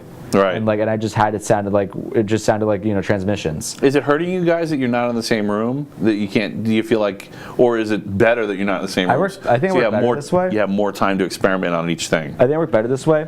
I really appreciate how the band is very understanding of my situation with my vocals, because I want to finish the album as quickly as they want it to as well, but I just don't have the time with it. But that also gives me opportunity. I can do it at my own leisure, you know. Are you guys going to become like Tool and taking 2 or 3 years to write each album? Oh God, no. Okay. I'm pretty quick. I can do. You know what I mean, right? Yeah. I could see that happening because of the bandwidth. Tool's at 14 years right now. Really? Yeah. Okay. they're actually, they might release their album. I was talking about when they were releasing albums. Well, their last album came out in 2006. Right. And now their new album might come out this year. They've been leaking some material. Right. But they're as long as it takes. That's what I meant. I believe in taking my time for a project. Right. But I can write pretty quickly. Right. I could listen to a song. Is that where things are going? I guess it has to be where things are going, right? I mean, remotely? Yeah. I mean, I just think music, not just remotely, but just all music. I think it's just as long as it takes now. It's not that cycle where you got to get the next album out every year and a half and get it into the pop cycle on the radio. You to do it every 2 years. But that's why I like being independent. I can write. But there's all this music that's succeeding without labels. If you can give me an album and I have 2 months of doing nothing and I just listen to the album and I can write vocals for it in about 2 weeks. Right. And I could probably record it all within 2 weeks too. But I want to be able to create the most interesting thing possible. So kind of rushing that really hurts the project, because I put a lot of work into my lyrics too. I try to make something that's kind of thought-provoking and something that kind of people could relate to and understand, but as well as kind of be feel something by. I assume you have a studio where you are, right? You're sitting down and doing this. I mean, not just a room with some equipment in it, but an actual with basically a hybrid of both. Oh, okay. So it's the basement of my house. You have a space, but it's used for other things too. The basement of my house. Well, I use it almost exclusively for that and sleeping. Okay. But what I use. Well, hey man, wake up from the REM sleep and right into the creative mode, right? Yeah. I mean, there's times where I guess I was spot on with that. Sounds I like filming myself doing some takes. So this way, if I ever want to do a documentary down the road about making of this album, then I can put it through. But most of the times when I do takes, I'm not showered or anything. I just get out of bed and I go straight to the mic. Nice. And the mic's like a 5-foot walk. So Nice. I get up and I do that, and I also need to be moving around a lot too. Like when I do. Well, you never miss anything if you record everything. So Yeah. you know. So that's. Yeah, I've given up on privacy as far as, you know, especially if you're controlling the video or the audio, whatever. You know. It's really hard too, because like if you're your own engineer with your vocals, sometimes I wish I had like an engineer there with me, just so I can like focus on the art process, and they Right. can just keep going, scrubbing, sifting through takes and stuff. Just remember, when your computers are old, put a drill through the hard drives before you throw them out. Yeah. I've dumpster dove over quite a few things that people didn't want me to see. So, Really? Yeah, I mean, not intentionally. It wasn't malicious. They just weren't being careful. Yeah. So my favorite was patient data. Wow. Yeah. I use a From a hammer. blood testing company. That was all they did was test blood. Wow. Yeah. I use a hammer. That's what I do. Yeah. That's My brother and I, what we do is we actually we took out hammers to the backyard. theoretically you could recover it from a hammer. So I would say use a drill. No, we use a hammer to where we break the hell out of that disc. Right. On the inside. Well, so once you break that seal, I mean, sure you probably know this. Maybe everyone out there doesn't know it. Once you break that seal, you know, that's it. You know, the scale that the heads are floating over the platter, assuming it's a, you know, I guess it wouldn't work necessarily. This is a problem with SD drives. Yeah, SSDs. Yeah. SSDs, yeah, right. I mean, you know, Because you could think an SSD is dead, but then if you do a power cycle, you're good. right. I mean, you could even forget about a hammer. You can even put a drill through it. It wouldn't even matter. It might still be recoverable. Well, it depends where the drill was, but yeah. Yeah. I guess blowtorch. Oxyacetylene. Can't beat Just drop it in some oxyacetylene. hydrochloric acid in your sweat. I don't even know if would it dissolve in hydrochloric acid? Eventually, I guess. I don't know. Yeah, really? The only way to be safe is oxyacetylene. It's the only thing that melts everything. Or thermite, you know. Yeah, the thermite charge. Where's the anarchist cookbook when you need it? All right. Yes, we're at that black helicopters moment again. We always get there. All right, so do you do multi-track? Do you do vocals over yourself or anything like that? Or? I do, when I do my vocals, I do what's called double tracking. Okay. So what a lot of people do with vocals is they do usually their main, then they do vocals low, and then they do pan left and right. Mm-hmm. So what panning basically is you have your stereo image, you have your left and right headphones, right? Mm-hmm. Panning is taking the image from center and then bringing it out like that. Right. So guitars, there's usually one guitar track in left, one guitar track in right. Mm-hmm. Sometimes they might do a 10 and 2 as well, but it depends on the song. But anyway, so for my vocals, I do 2 equal volume takes. And I do it. I make sure I'm perfectly on the dot, and I have them right next to each other in the mix in the center. Okay. So I do that, and then I just run it through a lot of processing. Yeah, I've noticed that when I do recordings, like just even spoken recordings, when you do stereo recordings, it comes out better. It just sounds more natural than when it's mono and it's just shoved into, whatever balance. And even when there's parts where I just do like clean guitar picking over a segment, I use a lot of stereo. I use what's called ping pong delay, where when you have delay, it's like the dun dun. Well, explain ping pong delay. I'm like explaining it. So with delay, you have like words. It goes like that, and it gets progressively lower. What ping pong delay is, it takes that word and bounces it in left and right as it's decaying. Right. So it gives you that stereo image, and then I give reverb with that, and it makes it a bit bigger. Right. So it's a more realistic reverb. It's not just the generic, like narrow tunnel or slightly less narrow tunnel. Yeah. We could be talking about a lake and a mountain range with the delay and the ping pong. It depends on the effect that you want, but that really helps. The stereo imaging of a record is so hard to get right, but when you do get it right, it's perfect. Like one of the biggest debates I see with drums, and I don't know which side you're on, is if you're in the perspective of the audience for mixing the album, or if you're in the perspective of the drum kit. Right. So I've heard them both be good. Well, I prefer behind the drum kit. Actually, you know what my favorite effect of the drums is? What? When you do the reverse delay, where it goes pop, and then pop. The inverted snare hits. Freaking White Snake. Oh, that's so good. I've used that on a few tracks too, actually. Yeah. It's really cool for effect if you want something to be massive, and you play with reverb and stuff like that. Like if you're in a section where you want it to be heavy but with a really big chorus, you just like bring up that reverb for the chorus, and it just sounds huge. Yeah, that's so yeah. Use that. That's good. Yeah, I love that. I love that effect. I don't. I guess it's really hard to do live because, of course, you There's just have processing live. You're gonna have to hit an electronic drum however many milliseconds before when the sound would complete. Oh, you're talking about for the reverse snare hit? Yeah, reverse snare hit. What they usually do is they use backtracks. Oh, I didn't know that. And you play to a click track, then you get the backtrack going, and then you hit it. Okay. Yeah. Oh, okay. All right. Interesting. So it's like it's still got to be some coordination, though. You got to trust your sound guy. No, there is a coordination, but a lot of people don't do this. But what I do is when I record something, I do a lot of the car test. So when you mix something, you want to do like your car test, phone speaker test, to like Apple earbud tests, the crappy little things that hurt my ears when I use it. And you just want to test on as many things as you can to get a general idea for the mix.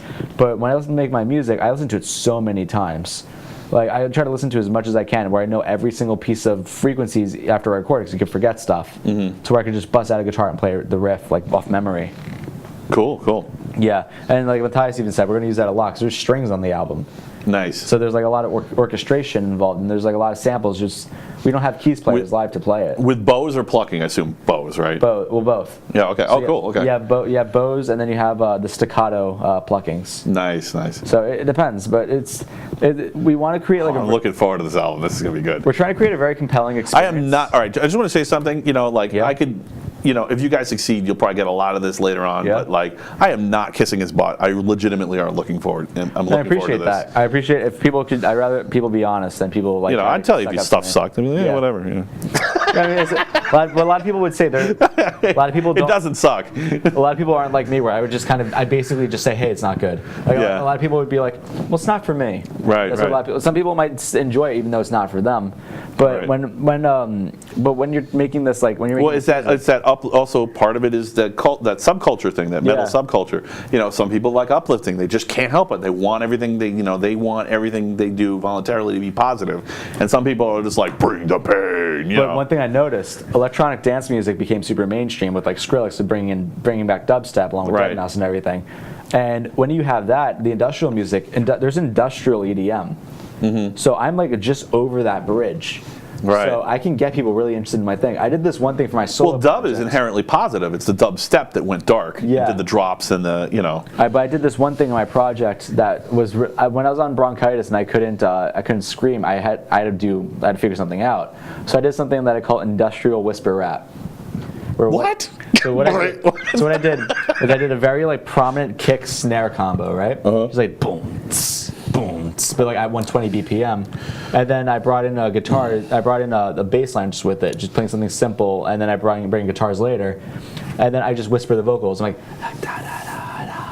like in melodies, and I whisper lyrics, and then what I do is I ramp it through like distortion and saturation, and it sounds like I'm screaming my head off.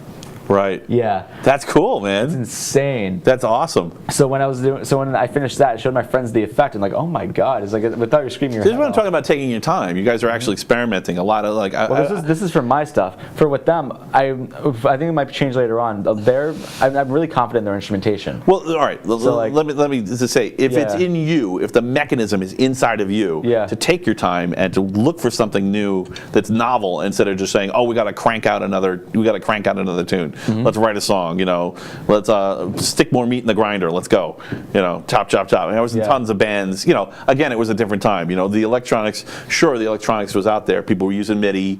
And there were strictly digital setups, but that was the crap that the A-list bands had and no one else. Yeah. You had to be Phil Collins. Yeah, it was really expensive. Yeah, that was just like out of the question. And by the time, and of course, I was a computer guy, so I was I can't tell you how much money I wasted on high-end sound cards, just hoping that would be the one where I would. But of course, now in hindsight, it's so stupid because the sane way to do it is, of course, to plug something into USB. Yeah. So you're isolated from the electronic noise from the computer. You gotta have a DAC. I had a lot of gold-plated sound cards that went nowhere. Right. I use my interface. Like you can get an interface now for so cheap. Like you can get one for like if you want to get a really. I just bought one on Amazon for $20. It's pretty good. I use the one I use for my mixes. Actually, I use one for $200 for Molly's 150 200, and you can get one for like an extra $2 on Amazon and get like a mic stand with it, headphones, a microphone, cables, and like that's they have the podcast specials. Where everything's everything you'd need for a podcast. For like $2 more, it's a no-brainer. Right. And then I have the one I use is about $300, and you can get so much out of so cheap. Where like back then it was thousands. It was just impossible. It was unobtainable. Like I mean, even with the thing that got me going about So the thing that I thought was interesting about the cartoon that I did, it really I wasn't planning on getting all this out of it. I was just trying to solve a problem, which is everybody's asking me what's a technocrat. Yeah. And watch the cartoon. Okay, now I get it. Yeah. Right. 1 minute long. Easy. Yeah, really easy. And then everybody loves a cartoon, right? Everybody's doing stick figure wars in the margin while they're in class. So, but I realize that your creative talent is just as important now as your performance talent. And I think, and this is actually something I think is happening in the broader society, and this is actually partially what's responsible for the technocracy. Is that really in a world of robots and automation, all that matters is creative talent. Well, actually, what I argue is I'd argue that creative talent doesn't matter as much as your live talent. Because what a lot of people do, they do it on actually American Idol too. Well, I appreciate live bands myself, but I thought that was just a personal decision for Matt Newhall. I didn't think that was something that other people were in on. A lot of vocalists, they I noticed that if you sit through a mix session, what people do to play live, because if you're a musician, especially in the metal field, right, you're like a geek. You need to be a geek. You need to know your equipment. You need to know how to manipulate it and how to work it, how to work a microphone or your guitar or whatever. But what people do is they actually take vocals from the album. They cut off a lot of the frequencies and they play that live to make your voice sound bigger. Stuff like that they do. Right. But in the studio, if you're bad at singing, you can just use Melodyne, and then you can just take your you did an F sharp, or you're supposed to be at a B, just drag it up. Right. Yeah. Well, there was a ton of that amateurish versions of that in the 2000s, the late 90s and mid 2000s.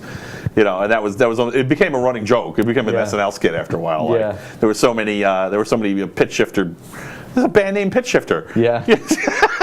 We also have Matt Bellamy from really good, by the way, if you haven't checked out Pitch Shifter. Matt Bellamy from Muse. He plays a solo, but what he does is he uses actually a pitch pedal where he shifts it up and down octaves just by playing one note, and then he just uses pedals. He'd be playing the note and his foot's just like this on the pedal, and it sounds insane. Right. The guy's insane with his guitar tones. Right. 6 tracks for one song.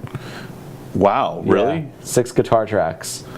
That's crazy. I mean, of course, well, then we're back to the thing we were talking about before. If you go too far over the edge, then you go live and everyone's disappointed. No, but that's the thing is... that was like the Led Zeppelin secret, right? You make a recording that sounds live. Yeah. But, so when you go live, everyone gets exactly the same experience and they're not disappointed. Well, then you also have, now we have... I'm not saying that but if what you said is true, and live is the most important part. Well, it's still phenomenal live. But what we have now is we have line 6 Helix or Kemper, things like that, which are amp modelers. Right. They're like footboards you can put in a rack, and that simulates amplifiers. And we don't need to buy our Mesa Boogies or PUs or whatever. You don't always have to do that. Some people use it for effects, but you can do all those effects and patches through the simulator. And just by having that, if that fails on you, you're kind of screwed. I just haven't heard Mesa Boogie in a while. Are people using that? Mesa Boogie dual rectifiers, they're so insane. Okay. A lot of people, it's a great sounding amp. I'm very curious. Well, I guess have you met with these guys and actually sat and played in one room yet, or no? They like I said, they approached me a couple months ago. Right. I've been in the semester for the entire time. We haven't even had a video chat or anything. So because right now you got to let me know. It's 1 and 2 a.m. for them right now. Actually, it's 3 or 4. Oh, thanks guys for staying up. So you got to let me know when you guys actually meet and play if they have the typical guitarist 6-pedal layout, or if it's just one pedal run to a computer. Now I'm kind of curious. It's been a while. I'm dating myself, but that used to be the running joke. Guitarists would show up with 3 guitars and 6 pedals and 2 different amps that he'd plug in between to try to get the different effects. Yeah. And now he just run it through one computer and there you go. Yeah, computers have become so viable in that stuff. Right. And that's kind of where we go to the technocracy and how it's involved in everything. 3:15 a.m. there. Jesus Christ. But woohoo, dedicated. But that's where you go after party. That's where you go back to the technocracy, right? Because you're sitting there producing the music. You can entirely engineer someone's talent to be there or not there. Like Britney Spears, biggest example of that. Well, it's gotten to the point where that ability, that leverage is so great that everything else kind of pales. So there's a lot of stuff going on in the industry that a lot of people argue against. Is So when you're doing your production, arguably you're a new member of a band, right? If it's like a five-piece band, you're the sixth member because production is equally as important as writing it. Because a lot of producers It's more. Yeah, but a lot of producers. Sorry, you guys could hate me for saying Well, it. it depends on your talent, but like. Assuming that he's a talented. Yeah. But like the producers. I mean, that was true in the '80s too. I mean, you heard good bands turn great with good producers. So. Well, I sat with people. I've done production sessions where someone was just terrible at their parts. I learned their parts and I played it, and no one even noticed. Right. Or like I recorded it, and also like producers, they have an ear for things too. Like you have like this section is coming up, it needs to be really powerful. Play this note instead, and to bring it up, you know. Right. And that's like kind of where producers would have input too, aside from production. But you're like. But when you're doing production, people do things like for the sake of listenability. Like for example, there's the biggest thing called sample replacement, where they would take like actually acoustically recorded drums.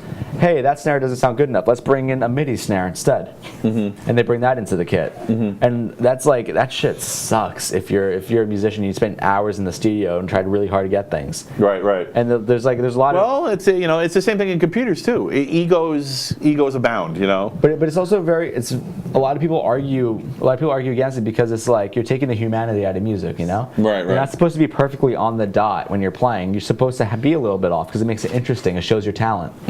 Like it kills me if I need a timeline like a guitar. See, I think the trick is to sound like you're a little bit off, like you made minor mistakes during it, but then you realize that they were actually intentional. That it's part of the feel. I do a lot of like fret buzz. Like a good example, like Slayer, their guitar solos. I had a friend who was playing guitar solos for Slayer, and he would get it kind of right all the time, but it was never spot on.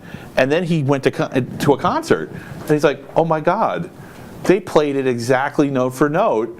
They did that on purpose because they sound really chaotic. If you haven't listened to Slayer's guitar solos, it's like all over the place. Yeah. And he's like, I was getting it wrong. I thought that there was an element of chaos to the solos that isn't there. That they did it exactly as they intended. Yeah. So that's the trick, is like, make it sound like it's not intended, but it really is. Like you were saying before about being a little off time. Yeah. Right? Like a header behind the beat. The drummer being a little ahead or a little behind, depending on what the song is and the mood in the moment.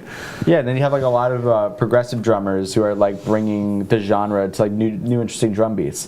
Like for example, the big gent movement, which is like progressive metalcore. You could talk about this for 10 hours, can't you? Yeah. This is awesome. Sorry, keep going. The progressive metalcore genre, or being dubbed gent. Gent is basically onomatopoeia. It was made by Meshuggah. I don't know if you know who they are. Meshuggah were, yes, a little bit. They were a big band in the 90s and 2000s. Yes, I know who they are. Yeah, I remember. They started that genre. Gent is basically the sound of just a really aggressive tone, open hit like string, or like an aggressive palm mute. And what people do is they synchronize that with bass and drums, like the kick drum. So you can get like in polyrhythm. So you get polyrhythms like like Primus kind of stuff, like that. Yeah. Tool does it too. Yeah. But that influenced a lot of the modern stuff. So now they're taking guitars, not 6 strings anymore, 8 strings, tuned down to drop E. By the way, if for some reason you don't know who Primus is, the theme song for South Park for years. Yeah. Primus. They're pretty insane. Yeah. But then, so then you have that whole like gent style of music that's taking over, and then drummers are playing with it. They're playing with odd time signatures, so like weird placements of snares and like trying to tie everything together, but still kind of stay off and interesting. So every member of the band does their own stuff that kind of interests you in it. Right. It's obviously do that very boring. Like, it's very easy to do that, but when it's done well, it can be very insane. Right. Like you heard that in the track that I showed you, the one I did for my class. Like you heard, I had that kind of style. So. Yeah. Well, the problem with that is it can get artsy quick. It can just go over the edge and be like, okay, this is just an experiment. Oh, you heard? Yeah, you heard what I did for like the chorus, like it's like going like really insane. Right. There's a lot of triplets and everything, and I just got to say, all right. It sounded good. Yeah, but if I can't play that part in one take, I'm not recording it. Right. That's how I got to. Right. Yeah, there's that happens with Primus. Even their good stuff, even their very best songs, once in a while they kind of just drift off into like, okay, this is just some kind of experiment. Yeah. It sounded like, this is all right, they made us make an album, we made an album, all right, bye. That's what I like about it's not a lack of technical talent. I mean, I'm sure that it's just them having fun. Yeah, it's just them being silly and goofing off, and like we're just gonna go where our hearts take us and not plan this out meticulously. But that's why I like, which can be good and bad. That's why I like Bear Ghost, though. Bear Ghost, they're very much like when you listen to them, you can't help but have fun. It's just impossible because you can hear they're loving every minute of what they do. They're interplaying off each other so much. Their band's literally called Bear Ghost. It's like Right. Their first EP is called "Your Parents Are Only Marginally Disappointed in Your Musical Tastes" EP. Really? Their first album is called Blasterpiece, Nice. and it's like they have songs like "Funkle Phil" or "Necromancin' Dancin'." Why do I not know about these guys? This is They're interesting. not known at all. Oh, okay. And that's why I was like really shocked. That's what I liked about this band. They reminded me a lot of them. Yeah. But listen to that first EP; it's amazing. I might like them too because I really like what I've heard. So. Yeah. So they, like I said, they mix. Yeah, it's funny. I wanted to interview you before you played that band for me, and then you Yeah. played it. I'm like, oh yeah, we're doing this. Yeah. Thank you. No, thank you. I'm glad to be on. I usually try to stay behind the scenes as much as I can, just because I want like you guys to have like a really strong show. Well, thanks for coming out for this, and that Yeah. actually that reminds me. So you have your show here. Yeah. So the Jump Cut. So I'm kind of curious about the Jump Cut. What's your idea for the Jump Cut? What was your thinking for it? So I met Nigel.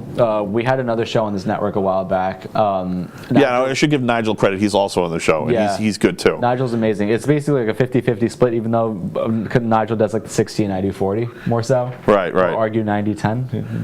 Hey, everybody's bringing something different to the table. Yeah. I think you guys are definitely different, and actually that's great It because works. man, there was so many shows in the 80s and the 70s and the 60s where there'd be a sidekick and they were just a clone, a bad clone of the Yeah. host, and it's like, oh come on, this is boring. No, man. we're both our own independent people. Right. But I met Nigel because he was doing the show. We started talking for a bit, like just one day, and we were talking about movies. And we found that after every time I engineered that show, we were just talking more and more about movies and like video games and stuff. Like, oh, did you see this or this or this? And it was usually me, him, and Mark having a conversation about that. Right. And it got to the point where like, why don't we just do a show about this?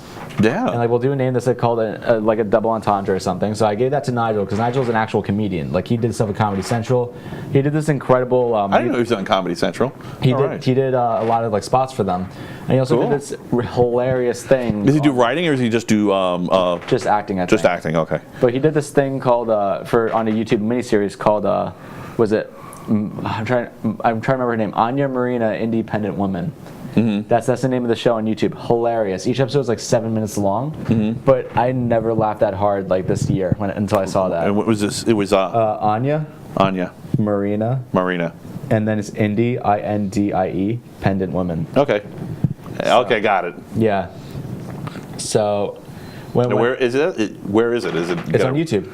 Okay, great. Oh, it's free. Got It's it. not even YouTube Red, but I recommend supporting them just because it's so great. But Nigel has that experience. He has that experience where, like you said, with the audience in his head, where he knows how to really work that audience, and he's really good with the comedy side. Right. And I have like that really dry, sarcastic sense of humor, where it's like it can be at points it's like self-deprecating or whatever, but I do like as part of like my shtick. Right. So actually, I wanted to ask you about that. Yeah, I bet you didn't think I had a question about your dark humor.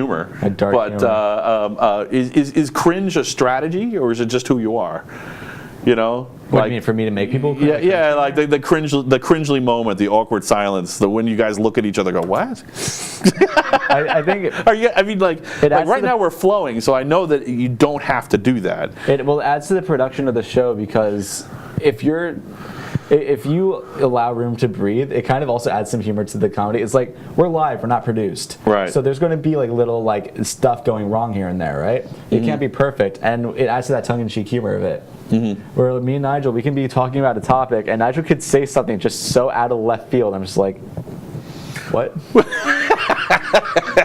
Right. Because, like, for example, we were reviewing Glass. Well, that's the thing. Like he would do that, and you just stare at him, and I'd find myself laughing. I'm like, why am I laughing? I'm like, that was so weird. I mean, We did do they do this on purpose? We do a lot of facial expressions for our comedy. Right. But Nigel is like, he's such a funny guy, and we were reviewing Glass. I don't know if you saw the movie. Yeah. But it's the sequel to Split and Unbreakable. Oh, I haven't seen it yet. I really want to All see right. it. So basically, in the movie, Yes, I love Unbreakable. I know all about it. we were talking about the because you talked about how there's those people in real life on one of your shows. Right. I yes. watch them even when I'm not here. I watch them. Yes, nice. So so we were talking about Glass, and Glass, the character, his wife. No, it was his mother, and we thought it was his wife. Is this gonna be spoilers? No, it's not. Okay, good. Because she was in Unbreakable. Yeah, right. It's his mother, and we thought it was his wife, and we were just, and I looked at Nigel, I'm like, my God, that was actually his wife, or that was his mother, and he's like, yeah, black don't crack.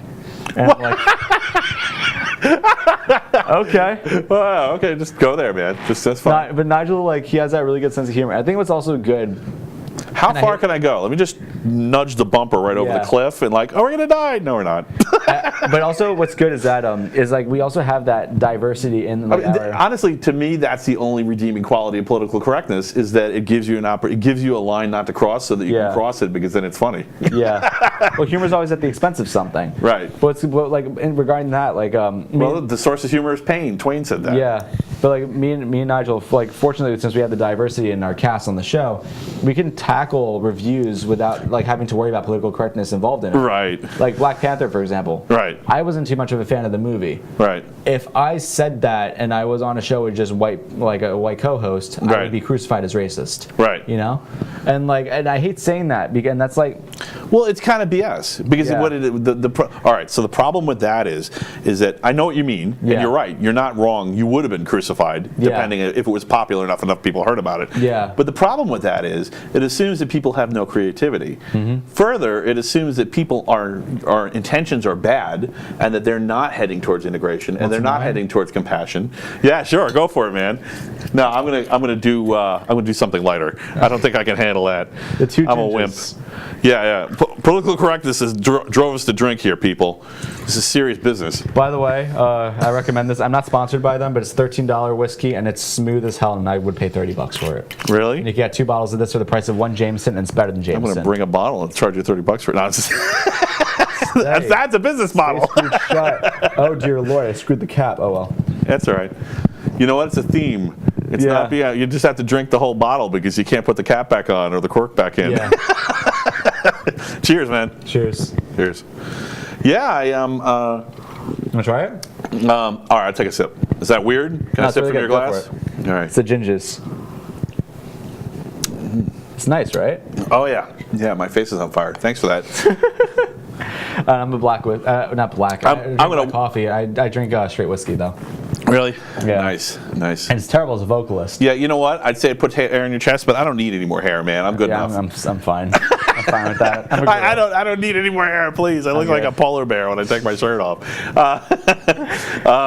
But yeah, that's what I'm kind of grateful because too much information, I know. Nigel also he does a really important job on the show too, where we do geek news. So at the beginning of every show, we basically go over all the latest in geek stuff. So this week, little spoiler, we're going to be talking about the Sonic trailer and all the news going on with that. Mm-hmm. But Nigel does a really good job. Yeah, Wonder Woman's kind of overrated. The last act is pretty trash. Yeah. But yeah, that was. I completely agree with you. By the way, the first 2 acts were Captain America. Yeah. But women. Oh, yeah. Anyway. But anyway, looking at the with the show, Nigel, fortunately, he has like the big feed of. He has a big feed of stuff, geek news that he sifts through, and he pulls out the most interesting bits, and we talk about it. And we give our opinions off of it, and I kind of hate how Nigel doesn't give it to me ahead of the show, some of the stuff, but I love it at the same time because it gives me like real-time reactions to it, and then it creates for like the interesting dynamic. And I feel that when I'm just going over stuff with Nigel regarding that, I try to hold back my reviews too and not tell him what I felt about the movie. Right. Like, for example, Endgame, so many times I went on rants about it, right? Right. Like, we You mean not Endgame, you mean... Not Endgame, Infinity War. Aha, see, I am listening. Yeah.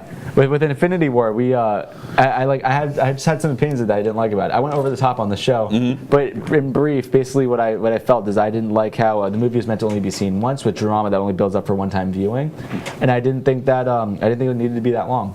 I just didn't think it needed that. Right. So but looking at Mark's looking, he's waiting to see if I'm going off the wall. No, it's fine. I like this. It's good. But is it coming off? Oh, I'm sorry. Thank you. Am I good? Yeah, this is completely my fault. I'm obsessed with lapel mics. Let me lower this a little bit. I just wanted to say while you're doing that I think I was a little overly paranoid about table mics. Yeah? Yeah. When I actually went back and watched the recording from the last episode, it wasn't that bad. I did actually hit the table at one point, and it was just a subtle thump. It wasn't like a thunderclap. Compression kind of amplifies. I thought I was going to become Thor or something, But like when someone does like this, when they're talking, it's kind of a bit much on the mic. Yeah. Because a lot of people don't know that they like just slap the table out of laughter. I still like this because that way, I can tell you this because you're you're a different kind of, you've had a different experience with public viewing and showbiz. I forgot we were drinking fire. I got all over my mustache. I'm why is he making a face? I got all over my mustache. That I forgot what the hell I was saying. Yeah, well, whatever. It doesn't matter. No, but anyway, when I review movies and I try to give Nigel not like the full understanding of why I hate something or why I like something, right? It kind of gives us reasons to banter.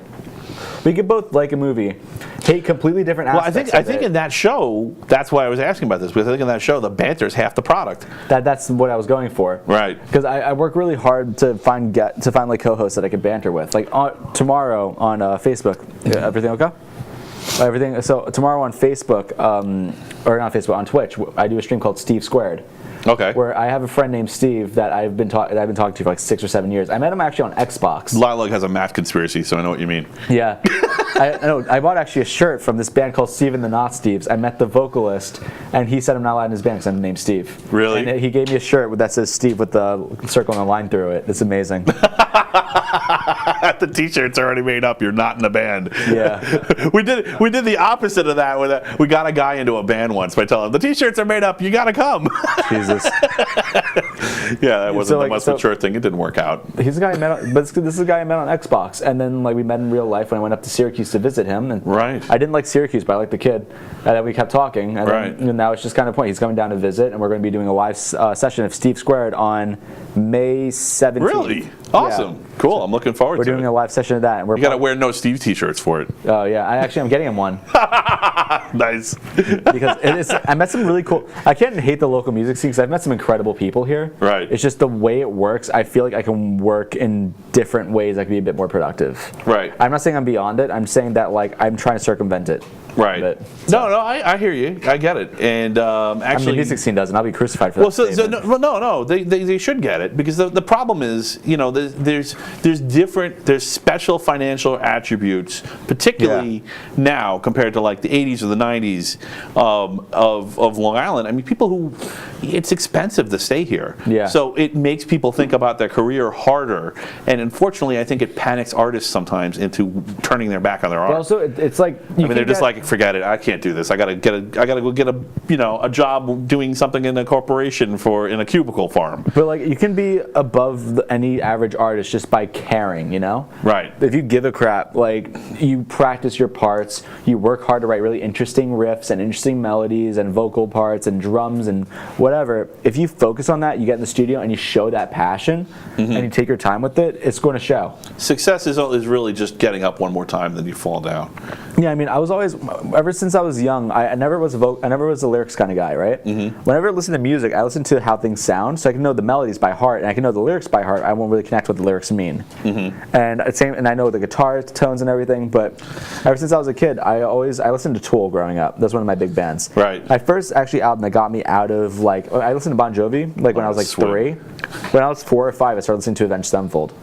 Right. Okay. And then Atreyu and Tool and those kinds of bands. And Tool, what I always found interesting was their lyrics were always social commentary. Their song Vicarious is talking about people being glued to the TV to the point where they would watch the news, and by watching the news they would live vicariously through the killers and whatever, giving those people fame, thus giving them their lust and for blood that they wanted. That first album of theirs is all about psychopaths. Yeah. I mean, if you're like, what's a psychopath? Go listen to the first Tool album. Then you'll understand. So, but yeah, the song Vicarious is very much about that. And then you have Avenged Sevenfold, who explored. Their name itself is from the Bible. Right. Where I think the verse said he will be avenged sevenfold. Right. Yes. And and when you're looking at the band, they talk about a lot of biblical themes, like the beast and the harlot, talking about a succubus, or Bad Country, which is because Old Testament is very metal. Or you're talking about what's it called? You're talking about Bad Country, which is written about fear and loathing in Las Vegas, the book and movie. But they said in the movie, I believe, or in the book, the quote was, "There he goes, one of God's greatest creations, much too weird to live and too rare to die." Okay. And they've quoted that in their song, "Too Weird to Live, Too Rare to Die," and that's like the big thing that they went upon, and they just built that whole song about that kind of drive. That I don't know if you saw Fear and Loathing in Las Vegas. I didn't. The movie is basically about. It stars Johnny Depp. It has Tobey Maguire in there too. Mm-hmm. It's a drug fueled just like opioid fueled ride going down. I think it's on my bucket list now. I gotta watch it. It's going down the Nevada desert to Las Vegas, just on these insane drugs and experiences they have on the way down. Nice. It's incredible. Yeah, it's having done that drive. We went on this cross country trip and we drove from Southern California to Vegas, and I could see how that would happen. I mean, especially if you were not totally sober on that trip. Yeah. It's a pretty trippy landscape because you're going through these enormous mountains, and then you get it. When we got into Vegas, there was a rainstorm, so it's desert and there's a rainstorm, and nobody knows how to drive in the rain, and cars are just spinning out and falling off the road. Yeah. And I'm like, is this really happening? I'm pulling a trail like, ah! Oh, it's scary. Have you ever driven in Colorado? Oh yeah. When you're going up the mountain, you have inches on either side. I also get paranoid when I'm driving through certain bridges going to the city. I have a V10 in the van, and it was a small trailer, and we were doing 50 miles an hour with the hazards on in the right lane, and the engine was at full steam. Because it's not only the uphill, it's the heat, and it's the lack of air. Yeah. And it just... But they can get some really tasty pizza out there.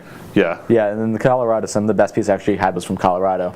That's why I say the water argument is complete bullshit. Should I spoil Colorado beer? I assume you've had a beer in Colorado. I haven't had a beer in Colorado. Oh, okay. Well, good? you want me to spoil beer for... Go for it. Okay. So whenever you're up high, at high elevation, alcohol is more powerful. Oh. And they'll actually warn you in restaurants, don't drink too much until you're used to it, because it's about 30 to 40% more powerful. So you'll have 2 drinks and you'll be blitzed.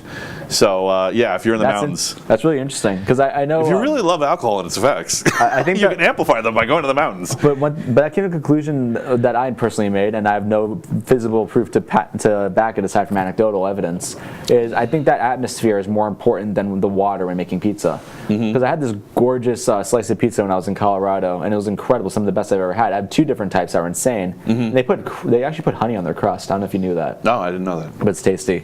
And then that's interesting. It does make sense because cooking's just chemistry. Yeah. And from a chemistry point of view, the boiling point of water has changed.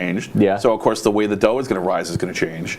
But then and then the way that the water is going to boil out of the cheese is going to change. Yeah. So the cheese and the sauce will be more moist. Yeah, it makes sense. But then you come to New York, and we live in a moist climate. We're right by the water. We're flanked by water. Yeah. This is so that's another reason why I think it's good here.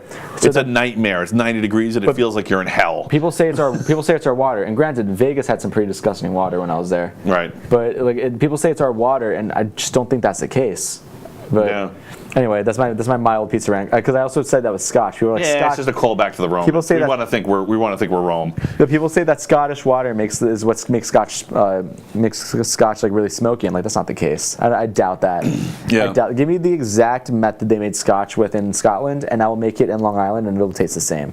So actually, it is possible. So I don't know if you know this, but in Scotland, they have a lot of artificial ponds. They have some of the largest number of artificial lakes and ponds. Well, they just dig it out and drop water in and fish? Ah, see, there's a trick. So when you want to make an artificial pond, what you do is you dig a hole and you set up a pigsty. And you leave the pigs in the hole, and then they walk around, and what they do is they turn the soil, and they actually turn it into a clay layer at the bottom that holds the water in. Wow. So that way it retains the water. So it doesn't go to the top soil. Up until fairly recently, we've only figured out the chemistry of this kind of stuff the past 100 years. So up until fairly recently, Scotland was unique in that they had all these great man-made water holes. So this is bothering me because I'm expecting wine, I'm getting whiskey. Nice. So it is possible that there is an element, especially if they're using that water. It could be pure enough, but because it's a stagnant pool. Yeah. I mean, you could probably start with anything, right? If you're if you're distilling it that much, nobody's going to get a disease from the end product. So who knows what they're sticking in their water? Yeah. Listen, I got to try. I got to do a investigation. But I just know that the first Scotch I've ever had ended up being which we had from. I don't know. I don't think we got the alcohol. So we had what's his name? We had I can't forget his name. Digger Mesh on for 22 now. I remember that. pounding down glasses. Awesome, by the way. Amusing. Pounding down glasses of 10-year Lefroy like an absolute madman. Right. Went through, I think, like a bottle and a half. I think he stored it in his hair, man. I think That's crazy. I think he went through a bottle and a half. He's sitting on the show, and he's just casually talking to Mark, and he pops out the Lefroy, just fills it like that. Right. And then he just takes like swigs. Wow. And my God, the conversation after the show is probably the funniest thing I've experienced in a while. Really? I'm almost afraid to talk about it. No, but what I'm saying is that he brought that in. I got to try it. This is my first time ever having like scotch, aside from like limo scotch or like, or in Vegas where they have open bars at your hotel. Right, right. Yeah, they Oh my God, it makes me so nervous with the kids, you know. Like, don't touch the refrigerator, kids. Well, no, they have. It's $1 million a bottle. My fridge is actually empty. Yeah. They have all you can drink happy hour if you get from a list, and then they also have. We stopped in Vegas, so. But you also have CVS. I don't know if you've been there. And CVS is they have full long aisles of just liquor. Right. In a health store. Yeah, it's kind of like Disneyland for drunk adults. It's insane. It's really insane. No, I went to CVS because there was one down the block from my hotel. I went there and I saw like a group of like I guess college kids, right? Yeah. And I feel like I feel like an old man saying this even though I'm 21, but you know, it's just a bunch of youngsters. Right, right. But they were like filling up on like just different types of beers and like vodkas and stuff. And I just went there to get some Hot Pockets. Right. I just went there some Hot Pockets to the room. Like I need a snack because I went to Vegas for work. You know, like sometimes my friends and I will hang out in like the Dunkin' Donuts by Mulcahy's. Yeah. Or we'll hang out in a coffee I know that shop. Dunkin' very well. A coffee shop by a bar with the intention of the drunks wander in, and then it makes for great people watching. It's like the entire city is that. You know, just people running around, screaming, acting crazy. You know, if you legitimately don't like drunk people, I mean, like I needed to tell you this, but don't go to Vegas. Because after 5 o'clock, you're doomed. At the trade show at the Las Vegas Convention Center at like 3 o'clock, because the show ended at 5. At 3, they just brought out cases of beer and they were just popping it open and handing it out. Wow. I'm like, I'm walking around the Las Vegas Convention Center with the fucking Heineken in my hand, and I'm just like, this is the weirdest experience. You know what? If they clamp down, if they get weird, then that's what the city does. That's all they do. I turned 21 about a month before I went to Vegas. So like not even. I went to Vegas I think like mid-June. I turned 21 at the end of May. Right. And so I was fresh into being 21. Right. And then like I still not a big drinker. Like I never really went through that big like let me get drunk constantly at 21. I tried. I'm like okay, move on. But going to Vegas, man, on that experience was just so weird. Yeah. Just going there like because I'm just an average. I guess I'm level-headed, but like being around all those kinds of people and then just doing whatever, you know, just doing my own thing, like getting Hot Pockets instead of beer. And right. It's weird.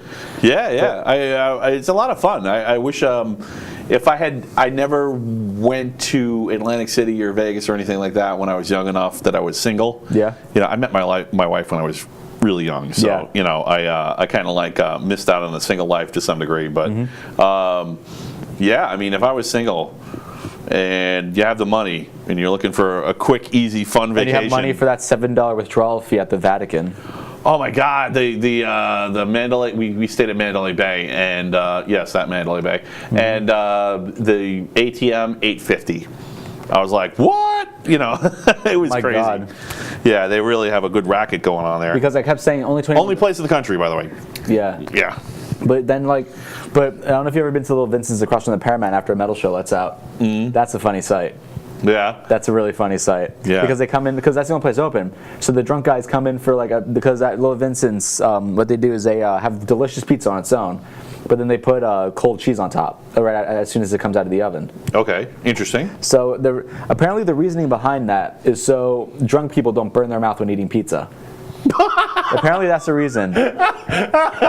So it's a little slippy mosh dude on your pizza. Yeah, no, but you know what I'm talking about, right? The mop sign. Yeah, but it just has a really cool consistency. You got a slice of pizza. It's covered in fresh mozzarella, and has you got it on your beer too. Oh yeah. I have a drinking problem. No, but I do the bit, but then we got to clean it up. So. No, but then it gives like this really cool consistency and like a contrast and flavor and textures and whatever. So I recommend it. Little Vincent's if you're in New York. Cool. Yeah, you know what? I wonder if it's the same thing as Colorado and why Colorado got it right. You need some water to wash that down. Good.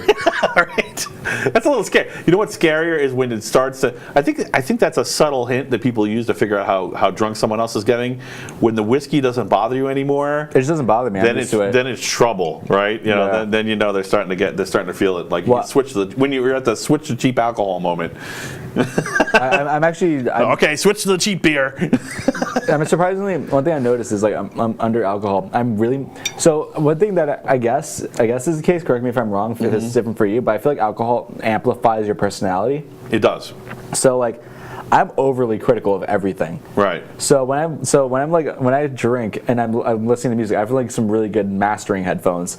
I listen to this I listen to I think it's an 18-minute song from Between the Buried and Me called "Swim to the Moon." Right. Starts with just like chimes and like just that kind of water sound, and then it just goes right into it. Okay. Insanely cool song. I heard it for the first time when like just sitting there with like red lights and listening to it. I'm like, what's going on right now? I was trying to count like the beats, count like the time signature changes. And So I got to tell you, like one of the things I think that scared me about being a musician, and still would scare me about being a musician and being in that world professionally, is the idea that your workflow somehow incorporates drugs or alcohol. never for me. You know, like, I mean, because if it becomes part of your workflow, then you're a slave to it. You're stuck, and that's how you get your life ruined. And it never happened to me, but I saw it happen to other people. I saw other people just downward spiral. If you have to be under the influence to create, I'd argue you're not an artist. Right. Like Interesting. It's one thing it's one thing if you can create. That's a scary argument, man. Be careful. There's some people out there would take you on that. It, though. There's a big but right there. I can play devil's advocate, but I'll let you go. Go for it. But I do acknowledge that being under the influence gives you different perspectives. Yeah. So that's one thing I do get. Like Yellow Submarine was made under the influence, and like around was it Around the World from the Beatles? Right. Like that was made under the influence. But then you have like. But like Pink Floyd, man. but there's some. Well, Pink Floyd actually have only. What was it? The second album, and they lost somebody to LSD. No, but when I was but like you have if you can create something like really interesting and cool with like being sober, that's fine. But I feel like being under the influence could give you a different perspective, and that I That's understand. True. Yeah. But I feel like you need to have your wits about you when you're creating something. However, I know this tattoo artist who makes some incredible pieces under the influence. Right. Like some of his best work I've seen was when he was like stoned. I know. There's both paces, right? I mean, I will not argue that that there aren't amazing creative works from people who have been under the influence. And if anything, that's the thing that scares me, is that I feel like if I ever got into a writer's block, I'd be tempted into it, and then I'd never be able to pull out of it. Yeah. I know people will probably look at me drinking on the show like this guy's a lush. I've never drank this much wine in my life as I have in the past 9 episodes of the Technocrat Live. I mean, this is like I am not a drinker. The most I've ever drinking was on a wine tour. I mean, it makes. I got to be honest. One glass of wine makes me more comfortable, and that's the thing that scares me is because like I had alcoholics in my family. Yeah. My grandmother was an alcoholic.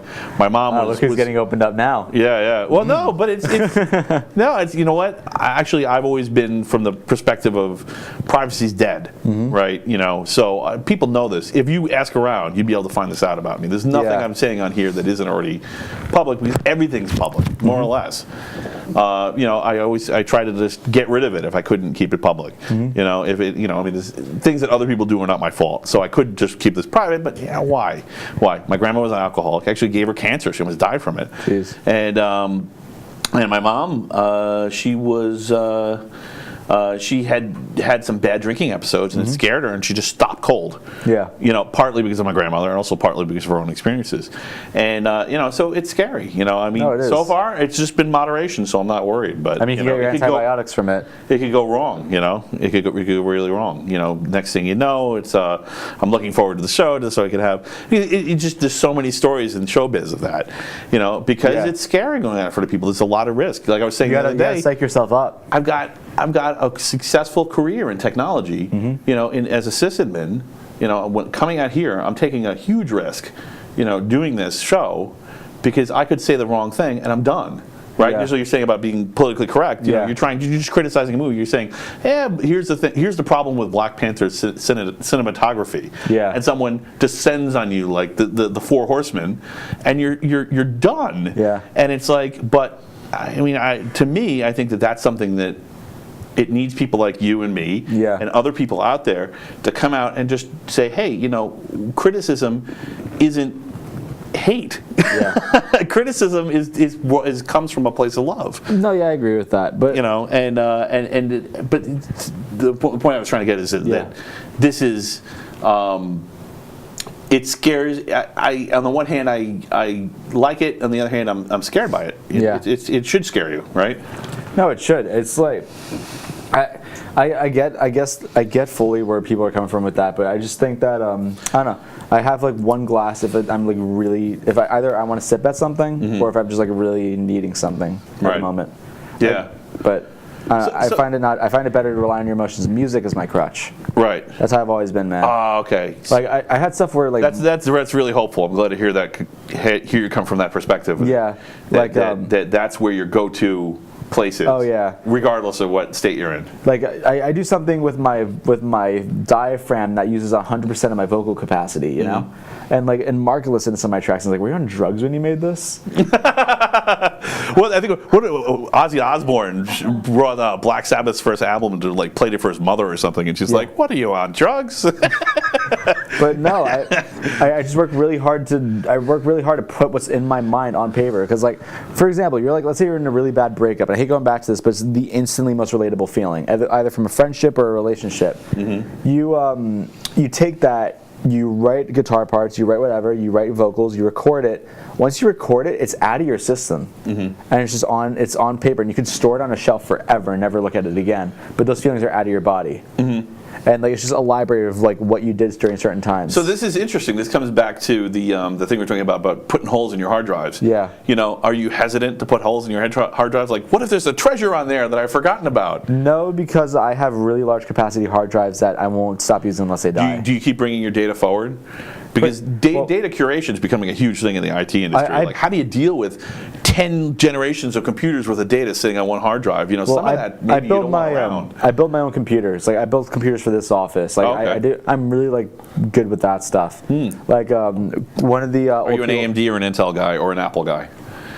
Not Apple, unless it's a Hackintosh. Okay. I respect where they are for certain fields. In some fields, it's better to have an Apple device. Like if you're using Pro Tools and you need FireWire. So the nice thing about Apple, I'll tell you just from the command prompt is way better. The command prompt is essentially Linux underneath. Yeah. And the nice thing about that is you can give the Apple part to the secretary and you have the Linux part underneath. Yeah. So if you're in that situation where you're needing to set up a secretary's computer and especially if you're doing like 1,000 of them, and you can afford the Apple price, the Apple tax, then it's a nice way. But so you're a Windows guy, I guess. Well, I use Windows. I'm trying to get into Linux. Yes. Anything I can do to help. Windows got really good though. It got really scary, but it got really good. Yes, it is good. It's Windows 10. I'm pretty impressed with. A lot of people hate it. I think it's really well. I never even had the impression of. Yeah. I never had the impression of privacy. So. But I'm a Windows guy, because of support and compatibility. That's why. Like I bought Cubase on Windows. And like I can't transfer it to Linux, like stuff like that. Right. But my machines. And there's always going to be that. Computers are to solve a problem, and the problem's solved through an app, and the app has got to run, or it doesn't. Or it's no good. Regarding Intel versus AMD, I would have said Intel if you asked me a few years ago, but AMD came out with their Ryzen line of processors. Right. And those are, I don't know if you kept up with that, but those are insane. I've been watching. But like they're ridiculously good for the price. It's about you, man. They don't care about me. No, but my they got enough of me. I built my friend a computer, and he uses it for art. Like he does a lot of 3D drawing and stuff like that, and he has like an actual huge drawing tablet. Right. And I gave him a Ryzen 5. Was it a Ryzen 5? I think 1600X. Okay. I think that's the model number. I'm sorry, I'm not super fluent in that. No, that's a pretty modern one. So. Yeah. So I put that in his system, and then I also gave him a 560, I believe, an RX 560 card, and like it just works. Right. It's like it works super well. He can play games really well on it, and I built it in a shell this big using a mini ITX. Nice. So one of the nice advantages of building your own computers now is one of the nice advantages of buying a computer of any shape or form or function. Actually, I think that some of the vendors that sell the prefab computers are starting to dumb them down a little bit. Yeah. Because they're trying to get people to. It's like a planned obsolescence thing. And they're trying to get people to buy another one later on down the road. But that's also where like and if you build your own, you can build a better computer than you can buy without way spending better. thousands and thousands. Apple's getting really good with the margin though between like between convenience of buying the product and like price to build it. Really? They're on I've been out of the loop, so I'm actually working as a pro Apple guy at one point in the server space, which is really weird. They have an iMac. I'm out of the loop. They have an iMac now, so you have like you have the iMac Pro, which is like their like really high end models with using like Xeon processors and such. Right. But they made a model of the iMac that has an i9 in it. And like that thing runs almost better than like a bottom tier iMac Pro. Right. For cheaper. And that's pretty. i9s are pretty rare. The price gap, if you calculate the monitor and as well as like the same keyboard and mouse, all into that, and like I'm saying, comparable keyboard and mice, not like if you get like the Apple keyboard because that's still Apple tax. Right. But it was maybe like $100 more, $200 more. That's nice. It's really good. Yeah. You sell me an Apple right now. I wouldn't buy it still. Yeah, okay. But the reason I'm going back to that is because I build computers, I don't have to worry about my data getting lost. I put all my data on a D drive. My C drive is just a 250 gig solid state. All my data is on a D drive, including my projects and everything. And if I need more space, I buy a new hard drive, transfer it, and then drill it. Right. Okay. Cool. Well, not drill. I use a sledgehammer. Drill it. It's just more fun. Drill it. They drill it at B&L. They do? B&L is DOE, and it's the only DOE that's not also DOD, so they use all the DOD procedures. Drilling works. The DOD says drilling works. Drilling works. You can't recover that thing. I'll do drilling. Yeah, drill it, man. And it's quicker, too. I mean, don't get me wrong. I appreciate the virtue of Smash. Yeah. But, there's nothing quite like Smash. But I'm getting to a point now, and I'm getting to a point where my computer is still running perfectly fine. I don't even know if I need to upgrade. I'm running I started off with using just a 960. Couldn't get far with it. I built my computer for gaming initially. And I said, I'm like, I'm going to use it for schoolwork too. Don't worry. But like, I started paying for my own components. I'm at an i5 4690K, which is overclocked at 3.9 gigahertz quad core. Runs perfectly. I'm rocking a 1060 or 1070 Seahawk from NVIDIA, a GTX 1070. Runs flawlessly because the Seahawk is the water cooled model with the all-in-one cooler. Right. So it has like the loop in it. And then I'm running like a 250 gig solid state drive, running 16 gigs of DDR3 RAM because that board doesn't support DDR4. Okay. And then I'm running just a bunch of hard drives. And wait, what processor is this again? This is i5 4690K. Oh, okay, all right. Yeah, I was thinking of the i9. I'm like, what i9 doesn't run DDR4? No, okay, it's the i5. Yeah. But it's but I built it for gaming. I barely play games anymore. I just don't have time. Yeah. It's either games or 3 hours of sleep. Yeah, my gaming machine is still a DDR3 machine. So yeah. So I use my computer for audio production. I use it for video production, photo editing, homework, and I you use have it 16 gigs, and that's enough? Yes, enough. Yeah, so I mean, I'm running always. Actually, I only upgraded 16 from 8 because I was recording a track. I was doing guitar, and I heard pops in the recording. And I'm like, all right, I need to upgrade. Plus, Chrome is like a RAM whore, so. Right. Yeah, so I'm actually running OBS from streaming stuff. Yeah. And 16 gigs was definitely enough for whatever. Yeah. So I did some tests, including Twitch, which of course is legit 1080p up. Which, unlike some of the others, Twitch is mix really it down. good. It's really good quality. I really wish the other. I mean, at least if they're going to put you in this walled garden and restrict your usage to your own content. Yeah. And the ways that it can come in and out. The least they could do is the non-Twitch platforms is get you the full bandwidth. Just give you your money's worth. I think Twitch caps your audio at 192 kilobits per second. Yeah. But I don't know if you're an audio guy like enough. that. That's enough. I don't know if you're an audio guy to that extent. I am. But but that's like I run strictly digital out. I run SDPIF. Yeah. To a stereo and then to subwoofer and surround sound and I use interesting effects with surround sound on some albums. Actually, I don't. There's one album that I bought that was mixed in 5.1, which is insane. It's called The Great Misdirect. Insane album mixed in 5.1. So, but one thing people don't notice is headphones aren't really 5.1. Like, what they use is the digital surround sound. Hence Dolby Digital. Right. But Dolby Digital is crap, don't use it. You're actually better off gaming with an actual surround sound and headphones off. No, because I argue against that. Oh, really? Okay. Because the way technology works is you have, it depends on the headphones obviously, But the way headphones work is if you're using surround sound, let's say you're hearing something from over here, right? Because how would I hear if I'm panning like guitars, on headphones? How would I hear where it's going? Right. So the way it works is it actually bounces off audio in the ear cup to get it to your ear. Oh, okay. So it's like, so it gives you that surround sound effect. So Right. because I don't know if you've ever used an actual 5.1 headset. No, I haven't. There's actually like 3 speakers in each ear. It's terrible. Oh, right. Because it just sounds so disoriented. So I was actually comparing just 2 stereo headphones to a surround sound setup, and what I was talking about is like if the game is actually putting out legit surround sound and you're playing a first-person shooter, as your character is turning around, the noises are spinning around too in the room, and that's something you just can't get with headphones. You could. You can. Yeah, you just need a good enough pair. Okay. All right. So I use. I've had better luck with the actual. So when I get, I know what your budget's like. Yeah. But if you have like $300, you want to get headphones and you're just at home. Sure. The Philips Fidelio X2s are really good. Those headphones, there's something called Soundstage in it. Soundstage is where I get like really geeky. Do they have noise canceling built in or no? No, it's actually the opposite. Okay. So what they're I'm called looking for noise canceling ones. Well, they're called open backs. Right. So open backs, what they are is instead of like having a cover over the headphones, there's a grill where the speakers can bleed out, which gives you a wider sound. So instead of the sound coming from right here, it sounds like it's coming from here. Like those things are of a really wide sound stage. Really? Okay, cool. So I didn't know that was possible, so that's interesting. And they have a really low impedance of 32 ohms, which could run off of your cell phone. I was just happy when I found titanium based speakers that I couldn't break, at volume, and it would actually have a decent sound replication for cheap. I mean, I've ripped so many headphones. I have a headphone graveyard in my house of just dead headphones that I've murdered from ripping them off my head because I do a lot of mechanical stuff. I don't know if you do that too. I do, yeah. What do you build? I used to do a lot of.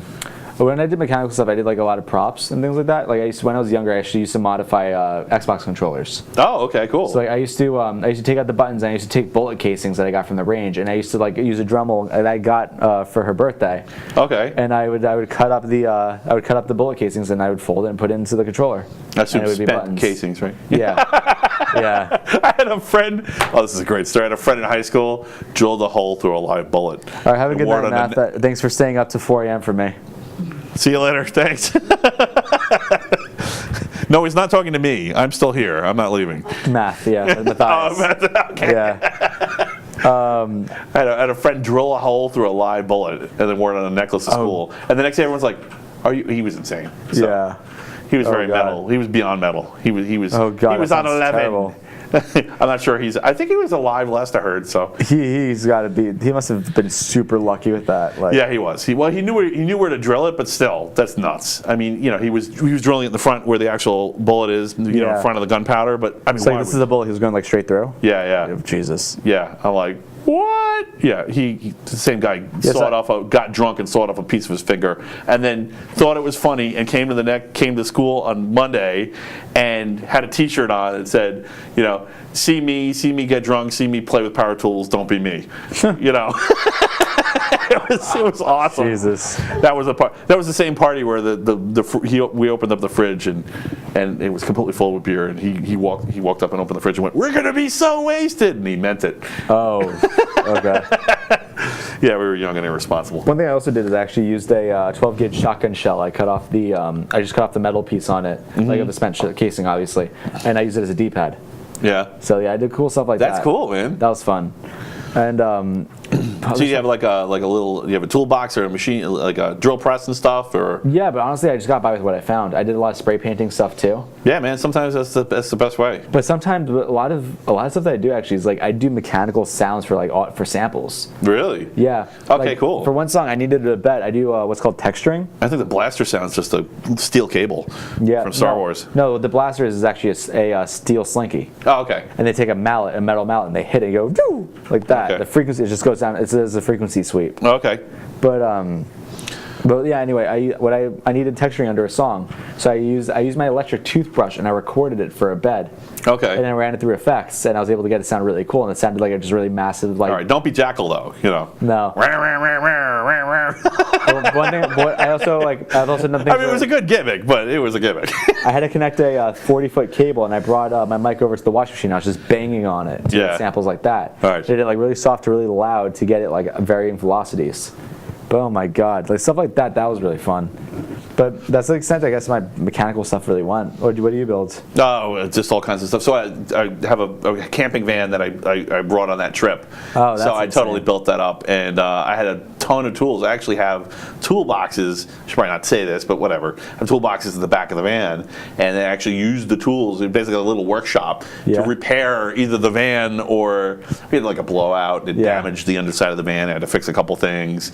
You know, the plumbing went on the bathroom on the trip, so I had to fix that. You know, so things break. It's like a house. Yeah. It's like a house.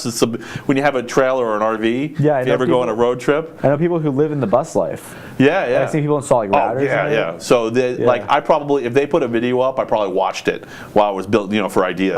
Ty from Interfidelity, he did a video on it. Okay. He was a audiophile reviewer. Yeah. He actually quit reviewing headphones and he went to do that instead, travel the country. Right. There's just so many. I mean, it's getting good. By the way, there's a really great, if you haven't heard about it yet, there's a really great, if you're in a van or an RV and you're looking for a heat or air conditioning solution, you know, in low noise situations, either you're boondocking or you're at campgrounds where they have noise restrictions. Wow, am I getting out of this? But this is totally off topic. But Ego, and this is interesting. This is actually kind of interesting for doing recording, doing studio work outside. Like if somebody says, I want my show at the beach, you can do it now because there's this company called Ego, and they make power tools. They now sell a Ego lithium-ion battery-based generator that you can run 2,000 watts of AC power out of. For how long? As long as you want, because the batteries are interchangeable. Wow. They're if you use the 7.5 amp batteries from their power tools, you can get 12 hours depending on what you're doing. Wow. You know, I mean, air conditioner only a couple hours, but I mean, you could literally like run, like if you wanted to do like a live show at the beach, you get a couple of those, get some spare power. So it's not cheap, you know, they're lithium-ion batteries, but it's now it used to be not possible to run generators at remote locations and do recording, and now you have silent generators. I mean, or you could just do what I do. I mean, this came out this year. This came out like a few months ago. So I take you just go to Home Depot and buy it. You don't even need to do anything exotic, like order it online. I take a Surface laptop, I connect a USB powered interface, and I connect a microphone to that, and I'm set. Oh, okay. And throw it in a backpack. Right. And then if I need more power on the Surface. Well, no, I'm talking about like running a whole, like if you want to do a whole band with amps and everything. Oh, gotcha. Yeah. Or if like you wanted to have like a live set with a computer and you're recording and a mixing board and but then 2 or 3 or 4 people doing an interview, you can literally do it at the beach. I mean, it's I have a insane to me. 30,000 milliamp hour battery. Yeah. 30,000 milliamp hours, and that thing is like a brick. It's this big. It's like this. I can beat someone with it. It's heavy. It's sharp. It's a weapon. But anyway, I can't bring that on planes, but I use it to power my Surface, and it can give us 2 full charges. Nice. It can give my phone like 9 charges. Well, one of the things that's interesting about that Ego thing also is because they sell it at Home Depot, you could take a plane to anywhere, go to Home Depot, buy one, and you're in business. Yeah, but the downside is you can't bring it back. Yeah, you have to bring it back. But I mean, I've seen like I don't know if you're into roadkill. We're talking about a motor. Oh, you know what I'm talking about. Yeah. There's a show called Roadkill. Yeah. And it's about guys who revive old cars from junkyards and stuff and get them going. There's another one that. And every time they fly someplace, they end up having to buy a toolkit and a jack because it's just too expensive to check them on the plane. Yeah, it's insane. I always loved watching the restoration stuff. One of my favorite YouTube channels, actually, because I don't watch TV much. Like, people always ask me, what's your favorite podcast? I don't watch podcasts. I work in a podcast studio. I see 5 podcasts a week. Nice. So the podcasts that I watch are and usually stuff on here. If it's something really interesting, I might listen to it. Right. But I'm a music guy. Yeah, I still watch podcasts. Actually, if anything, I'm more picky now that I'm doing this. But I'm still watching them because I'm looking for tips and ideas. Yeah, that's smart. See, what I do is I'm just I get it though. You're right. I raw dog it and see what sticks. It's like the mechanic's car, right? It's Things just falling apart. The shoemaker's shoes. Well, if you're a producer like who does like actually music production for a living, odds are you'll see them reading a book on the plane instead of listening to music. Right. So, but like when on my spare time, I watch like a lot of YouTube things that inform me and help me learn, like mixed tips, or I listen to a lot of stuff regarding technology, like tech specs, stay up to date with that, because like just like a doctor, like he needs to study like the latest, or lawyers need to study the latest in law to stay relevant in their field. Tech people need to do that too. Right. Tech's changing all the time. Right. So this is something I actually took issue with. Sorry, I don't mean to pick on Arnie when he's not here. It's okay. It's something that Arnie said last episode that I specifically thought wasn't true, which is with geeks. He was complaining that I was abusing the word geek, and I used that as one of the hooks for the show, because I think that you can't just be a specialist and be a technocrat. And a geek is inherently, in my opinion, a geek is the same as a technocrat. I mean, they're not the same definition, but it's the same people. I mean, it's very hard to be a geek and not be a technocrat. I'm just peeling back the philosophical layers behind that statement. Right. It's really hard to be a geek and not be a technocrat at some level. You can be a responsible technocrat, but it's really hard to not be. But the thing is, when you're a geek, you're not just studying. You can be a geek and only study one thing, right? So maybe then you're not. But if you realistically, most geeks has studied more than one field, and here's the reason why that's important, because fields converge and diverge. Yeah. Right. So if you're only just with like tech and music. Right. Like if you didn't know anything about computers, and you were an engine tech, you might have been, what was the character from Dukes of Hazzard that was the mechanic for the Duke boys? I completely forgot. I just saw that movie recently too. Oh damn! Anyway, so regardless, I forgot the name of his character, but like you could be that guy, and you're out of a job because you don't understand computers. You can't tune an engine anymore if you can't work with the computer interface. So he had to at some point say computers are interesting and study it just for fun, or at least as a person who is trying to be a visionary about his industry. So you really you dead end yourself the rate at which technology is changing now. You really dead end yourself so quick if you're not a geek in multiple fields, because it's going to converge with something else or diverge. No, definitely. I mean, like for example, you need to if you're an audiophile, you need to know how to work a computer. You need to know how to work like a phone and stuff like that. Right. Connecting your DAPs and stuff to it. But when I was like, you might need to know your operating system so you can tune it so you can get good performance. Well, also the reason I was getting into the YouTube stuff is because I want to recommend. I watch Adam Savage. I don't know if you know who that is. Oh yeah, absolutely. Do you watch his stuff? Yeah, Mythbusters. Woohoo! No, but you watch his YouTube stuff? Yeah, I watch his YouTube stuff. Insane stuff. Right? Awesome. Yeah. I have not really done I've just gotten to the point where I've started doing good aesthetics on some of the projects I do, but I haven't done projects just for aesthetics yet. I haven't done like set pieces or anything like that. I mean, that's what he was known for. I mean, alongside like. Well, yeah, he's the master. But like, I would love to.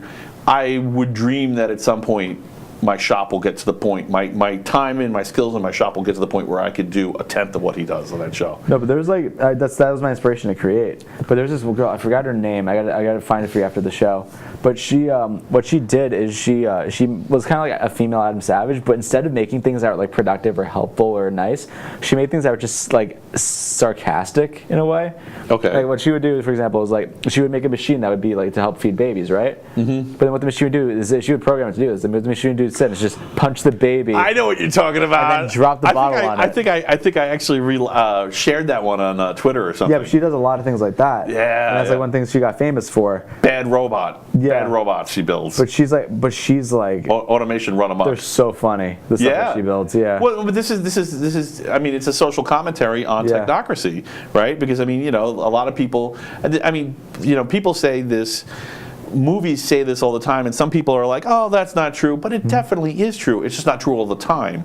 But there are bad technocrats out there, and sometimes people just do because they can. They don't think about if they should. And the results are predictably insane. There's a lot of stuff like that. I mean, I actually wrote a song about that, believe it or not. Really? Yeah, the song that you heard, I wrote lyrics about that, basically. Is this one of the embargoed songs, or can we... the one I heard, okay. Yeah, so basically, it's not out yet, but the song basically follows the concept of what if you take man, like humans, and they play God and try to create a new being, but they don't, because they find like humankind to be archaic. Right. So they want to create something that's better and like a step in evolutionary science. Right. Not realizing like what could happen instead of what they want to happen.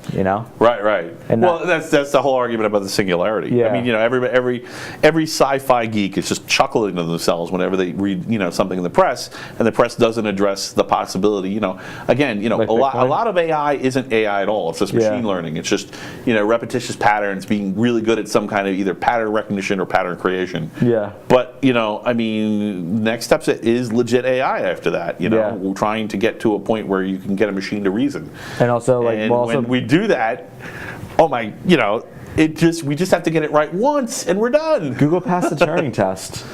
Yeah. I mean, yeah, I don't know if you saw that. No. But the new service they're like creating is they're trying to. So you know Google Assistant, right? Yeah. So Google Assistant, they're getting to a point where they're doing it to where they can make phone calls for you. Okay. So they actually have a voice. They programmed the voice, and this is creepy, right? Right. They did this a year or two ago, but they programmed the voices. They showed this at Google I/O, where they would actually intentionally use ums and buts when it's talking to make it sound more human. Ah, okay. And, like so- the show. Yeah. So what you would say? Sorry, I know I'm derailing you. Go ahead. What you'd say to is you'd say like, okay, you'd say, I'm not going to say the forbidden phrase, Right. but okay, blank, make an appointment, set an appointment for me to get a haircut at 5, right? Right. And you say, okay, at this salon. It calls the salon for you. Mm-hmm. It like starts interacting with the person at the desk, and then it makes the appointment, and it actually is able to pick an allotted time for you. Mm-hmm. And then when it's done, it lets you know. And the person working at the desk has no clue. Mm-hmm. They fully believed it was like human. Wow. And that's like incredible. And they said that obviously there were times where it didn't work. But another situation they showed that was brilliant. Well, this is kind of like a riff on the jury of my peers statement. You know, okay, who's my peers, right? You know. But then they there's also put that in front of a computer geek, and he would know what things to look for a little more. So maybe it wouldn't pass with him. But that's not the Turing test. Of course, the Turing test is normal people, not people in the field. But then there's this other thing that was really brilliant, where they actually had to call a Chinese food shop. And the worker at the desk had a very heavy accent. Oh, okay. And it was interacting, and it still managed to make its way through. It fumbled a bit, but it made its way through. Well, just like a real person. If anything, made it more realistic. But that's just like insane to me, like how good they're. I think some people use that strategy, right? They're like, I know 2 languages. I don't want to have this conversation. No, me no speak English. See, and that's where I get into, and I guess we're in that second half of the show, so we can get into that territory. But that's where I start getting really iffy with massive conglomerates and monopolies like Google and Amazon and stuff like that. You should be. They're doing some really brilliant stuff, and they're doing things that really will benefit our lives in the long run. But like they're also doing some stuff that's like that aren't like ethical under the hood. Right. So the thing is, sometimes when I go to explore whether a big company, or a group or segment or something of a big company is being ethical, you're torturing our engineer, aren't you? I sometimes I surprise myself and I find out stuff that I wasn't expecting to find. That they actually are being ethical. But I mean, anytime a big company is not publicly open to the possibility that what they're doing might not be ethical, I think they're open to it when you're really I think they're open to it. Of them. They're open to it, but they do a calculated risk. Right. Like you have Nike, for example, and their risk is different than everyone else's. Right. The risk for Google may be smaller than the risk of humanity. Oh, definitely. I mean, you have like Google Home, which could easily be tapped into, but like people don't care. And we had like the Nest. I think you're talking about that. The Nest cameras. Right. The Nest. They had the microphones hidden in the Nest. And like I don't take this long for people to realize that. Right. Like, but anyway, I'd like to see. I was hoping where I was going to get Arnie to go on that was more standardization, but there'll be more. I'll get the chance to ask more sooner or later. Someone's going to go, yes, we need to do that, and they're going to run with it. But if you look at like for example Nike, when they did that ad with the football player, I forgot his name. Right. The really controversial ad where it's basically I know the one. Yeah. He was known for kneeling during the national anthem. Right. So then the ad was saying something like sometimes you need to stand up for what you believe in or take a knee during it. It was basically meant to like give him props and praise, and like it pissed off a lot of people. Right. But the people. Well, you do have to stand up for what you believe in, but the question is. But it's pertaining to his name is Colin Kaepernick. That's his name. Yeah, Kaepernick. But it's pertaining to him and like kneeling during the national anthem. Right. And it was something like stand up for everything we believe in, even if everyone else doesn't stay seated or something like that. Right. But I remember the controversy over the ad. Yeah, but I'm just saying it for the audience who might not know. Right. So we're doing well. We have half an hour. Cool. So but when you're looking at that ad, People got pissed off, but the people who got pissed off were like middle-aged conservative people, and that like isn't their demographic. Their demographic is mainly like left-wing, like 20s to 30s who buy the sneakers. So or maybe 20 to 40s. So the audience that they alienated didn't affect them as much, but the audience they made happy really gave them a lot of sales, and that's kind of what I think Google takes into I account. see what you're saying, right? So you're not taking a stand either way on Kaepernick. You're saying Kaepernick. Kaepernick, sorry. I'm not taking a stand in what I believe in it. I morphed him with Kubrick. But I think sorry, Stanley. but I think they put a lot of effort and research into making that calculated risk. Right. And that's where I'm tying it back with like Google and Amazon, is they put a lot of effort into that calculated risk to see if it pays off. Right. Yeah, I see what you're saying. So yeah, and sure, that particular thing isn't going to single-handedly end civilization, but you do 10,000 of those from multinationals, and all of a sudden you're doing real damage. And while I'm not a dollar here, a dollar there, and it starts to add up. But if you look at Amazon, for example, I'm not necessarily all for being forced to like utilize other services or help the industry. Right. Actually, I'm not for monopolies, but Amazon is doing full vertical and horizontal integration.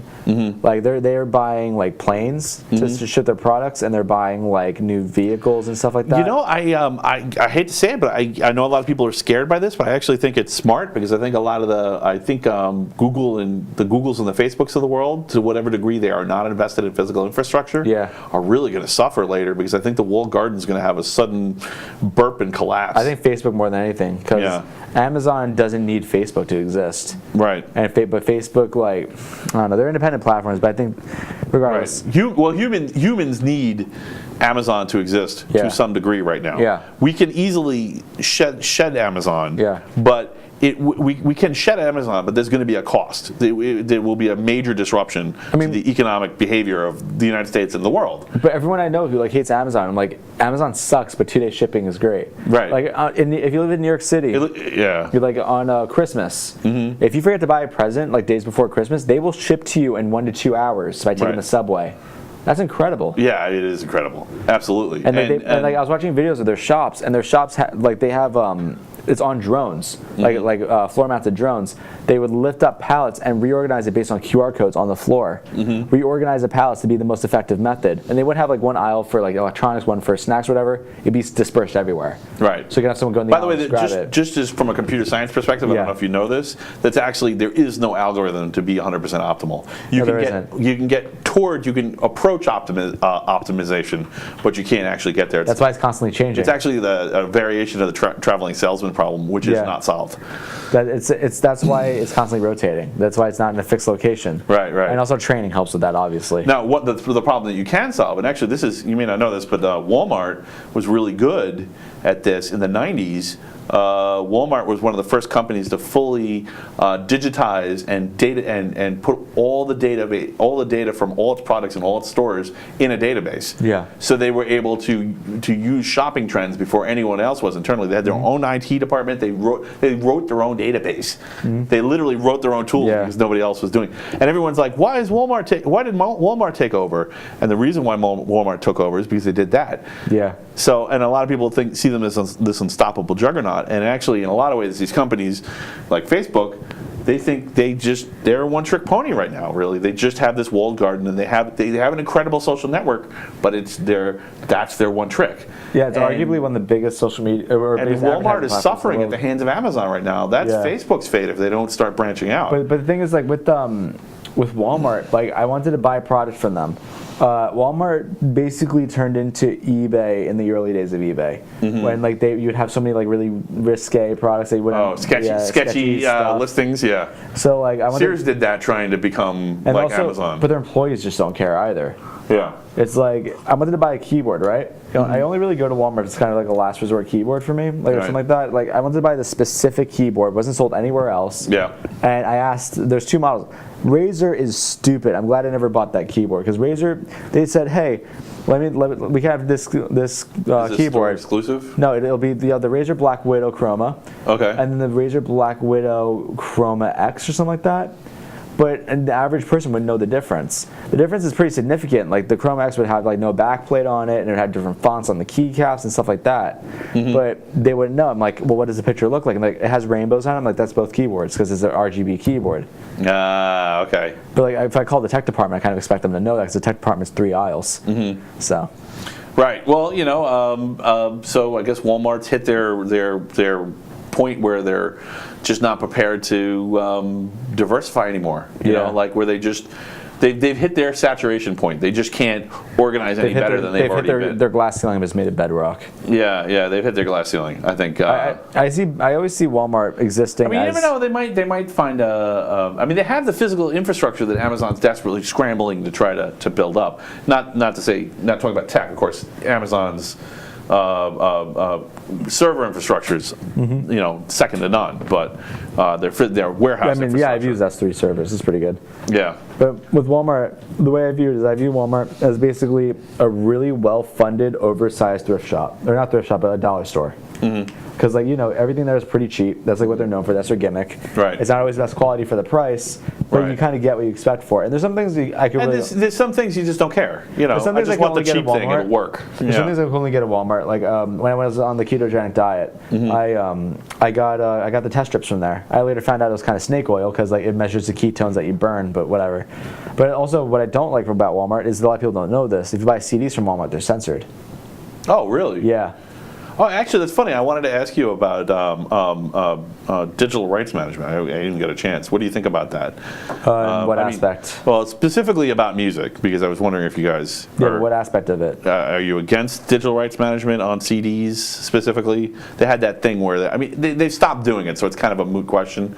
But in general, you know, so there's two situations where there's digital right management. So one is where they actually they distort the CD so that you can't record it on the computer. But the problem is not every player can play it well. Then. So that's what you're getting. You're getting at like in the points of like protecting the files on the CDs. Right. I mean, I think it's the horse is out of the barn. But I don't know. What do you think? I'd be a massive hypocrite if I was for distorting CDs like that. Yeah. Because I rip flax. Like, I buy CDs just so I can rip the flax and then I can shelve it. Because I bought this CD by this band, the Deer Hunter, DEAR. Their first three, their album, they have a 5-act story, and the first 3 acts were before they got signed to a new label. Yep. So, Act 3, if you find that in store, I found it for $15 in store. It retails for $400 online. Nice. So, like, I'm not going to sell it ever. It's one of my favorite albums of all time, but I ripped the album, and it ended up being a special edition too with bonus tracks. Nice. So I ripped it. I found a few of them in New Zealand. It was awesome. Yeah. So good. So then I put it on the shelf, and then I kept it. I'm just keeping it there forever because I don't want to like risk that. So why would I take the time and risk like damaging a CD, that $400 right. CD? It's because at that point it's not just a copy; it's the physical medium. Yeah. I'm not gonna lie. I have MP3s of all. I have a massive tower of CDs. So we were talking about this before, like off the show. I buy a ton of CDs, and I rip them mercilessly. I buy CDs every week. But I also make sure to buy the CD. So I even went Pitch Shifter. I could not find one of their albums on CD. I actually burned the tape into MP3 rather than download it. It was everywhere. I could just download it. Well, if I'm in that situation, I go on a website like 7 Digital or the Tidal store is really good. Right. And I could buy from there. So it really is my backup copy. I'm really using it like that, but at the same time, so I understand the need to make money. Let me tell you what happened. So I was at a Rob Zombie concert, and of course, whenever I'm going to a concert, I try to buy the CD at the concert because I know that typically the artists are selling them and they make more money. This is a tip, by the way, if you're going to a concert to see an artist, buy the CD at the concert. 9 times out of 10, they get all the money, or they get most of the profits. And buy from me if you see me on tour when I eventually go. Right. So I bought it from him, but I guess they had either, I don't know if he was in on it or they just did it to him, but I got it home and it was DRM'd. And I'm like, this is garbage. I'm like, what are you kidding me? I could have had the CD 3 weeks ago, and I waited till I went to the concert because they just released the CD. Yeah. To buy it from him, and then it's DRM'd. I'm like, you got to be kidding me. This isn't, That's nuts. And I mean, he may not even have known. You know, they may have just handed him a pile of CDs. Here's the free CDs. Okay, thanks. And he sold them and didn't realize. Well, but the thing is, it's impossible to be like a musician and not have a perspective on this. Yeah. The way I see it, since we're in the area of digital media, we're in the era of digital media, and Trent Reznor actually said paying for music is a relic of an era gone by. Mm-hmm. I completely disagree with that. I believe that there are the fans who want to support the artists. Right. But the way I am is I'm like, listen, if you want my music, listen to it, because I'm more interested in building a fan base. Right. Want my music? Have it. Pay if you want to pay me for my music as like a tip. Give me whatever amount you feel fair. Well, this is like what we were talking about before. The process of doing of recording a studio track, and the process of doing a live show can be completely different now in a way that was never true before. Well, I mean, it's more different than ever. Myself, you know? Right. Yeah. So I can't play drums, play guitar, play bass, and do vocals at the same time. So you want to have revenue streams from both. I could be like that guy who did War Pig from. Do you know about that guy? Is it? I mean, you don't want to get trapped into doing a variety show stick, you know? No, but he was playing and he's hitting the drums and like playing guitar and singing at the same time. Right. He could have used an 8-string and had the bass too. Yeah, don't become a folk singer, man. Sorry. That's the risk, right? Harmonica. Yeah. Oh no! When did I become Bob Dylan? Folk metal. All right, it's folk metal. It's in motion. Yeah. Okay. I was wondering what you thought about this. I actually kind of agree with Trent in principle, but not in practice. Yeah. I think we need a new system. I think the fact that he can say that and I can still feel good about it tells you the system's broken. I think pop culture is more interested in that. It's broken, man. People don't torrent. People started torrenting more regarding movies because Netflix hasn't been giving them what they wanted. Right. Music, you have Spotify, you know, $5 a month, and most people don't care about the sound quality drop. Right. But like, for me, depends where you're listening. You know. Yeah, I don't. In your car with the windows open, you can't hear it. I don't really expect to make money off of like the buying CDs or whatever. There's some places where I can't give it for free. Like Bandcamp, I only get a certain amount of downloads for free. Other than I have to pay for more free downloads. Sorry, I just flashed to American Pie. What's Bandcamp? I don't know what that is. Bandcamp is. One time at Bandcamp. Yeah. Sorry, what's Bandcamp? It's one time at Bandcamp. I put a flute up my anyway. Yeah. Spoilers. No, but with the platform, basically what it does is it allows you to upload your music to it. You can buy it from the artist in FLAC, pay as much as you want or as little as you want, leave a review of the artist, and you can see like your fan base on there too. Okay. So on there, they actually put it for free, but you only get a certain amount of downloads for that. So after a certain point, then you have to start paying for more like free tokens for people to download it.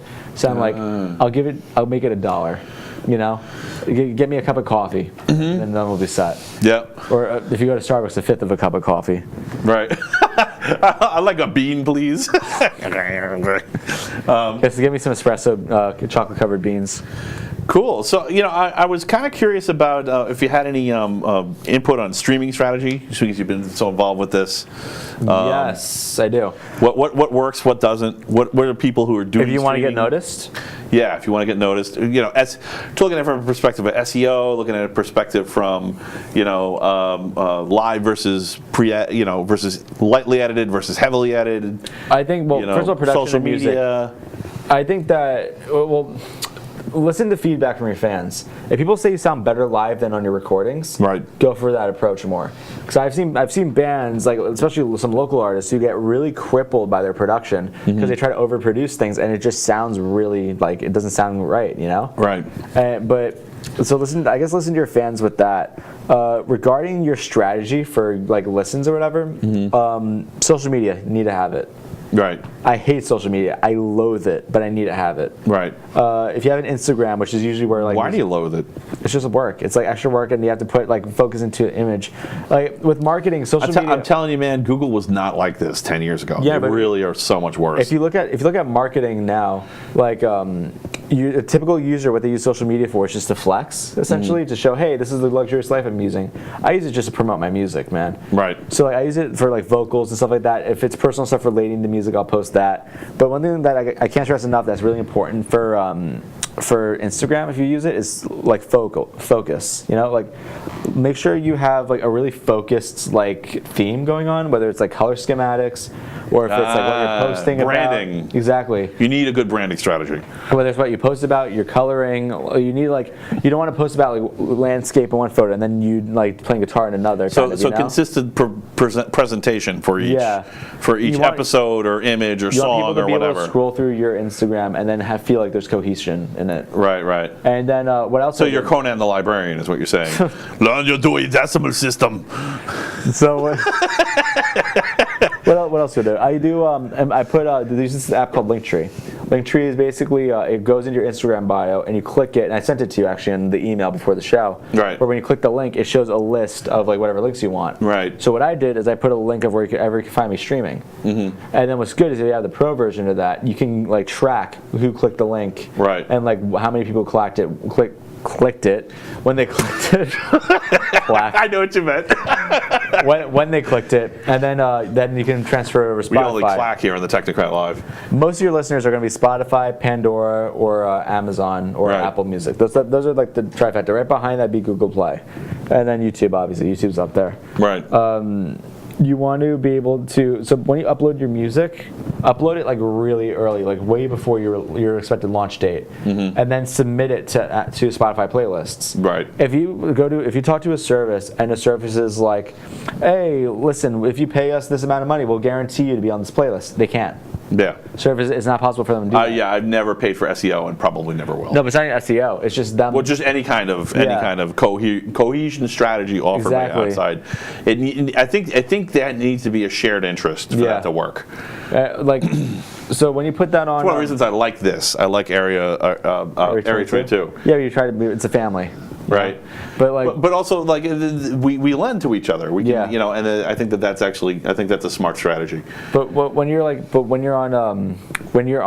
like Spotify or whatever, you gotta upload, you gotta send it to the playlist that you think would be relevant because someone's actually listening through those songs that get submitted. Yeah. So pick like the best songs that represents your sound, like two, like best on the album, submit it, just get listeners from that. Right. And like it's really hard, and I'm like really pot calling the kettle black. This is stuff that I learned after I first started doing it. Well, yeah, I mean, this is just a tech world, right? It's fire at a game. Exactly. Just see what works and then you change it. I was just rushing. I basically rushed to get my song out on Halloween, so I thought it'd be cool to have my debut on Halloween. That's what I did. Well, at least it wasn't April 1st, right? Yeah. Yeah. But you have the Perfect Circle, Maynard's other band from Tool. Yeah. They released their newest album, first in like 14 years, on 420. Wow. I think there was something like that with Slipknot where they had a Halloween show. Yeah. And they had to cancel it because somebody's dad died. It was freaky. Yeah. Jesus. It was really like okay, this is not working out. They went full cult and it was like I don't remember what it was, but Steve, look it up. Oh wait. All right. You're right here. You're in front of me. So look that one up. It's pretty interesting. We had tickets to that one and it actually got canceled. So it was supposed to go to Slipknot and it was a bummer. How you doing? You got a few more minutes? What are we doing in time? A few more minutes. All right. Yeah. So if you are we killing you guys? You guys surviving? You hanging in there for a few more minutes? If you ask Mark how he's doing, he's going to probably like hang you right where you stand. Nice. Awesome. How you doing? Hey, I'm Matt. I'm in the wall now. Hey, you don't answer the question. It's just how you doing. I hate it when people, when people do that. How are you? How are you? You really want to know how I am? Because if I tell you, 3 hours later, like you have this show. Yeah, I've had how are you? I've had someone ask me like, "What are you up to?" I'm like, "Do you want to genuinely know the stuff that I'm up to, or you just want me to say not much?" See, I'm a fuckface. I want to know what you're up to.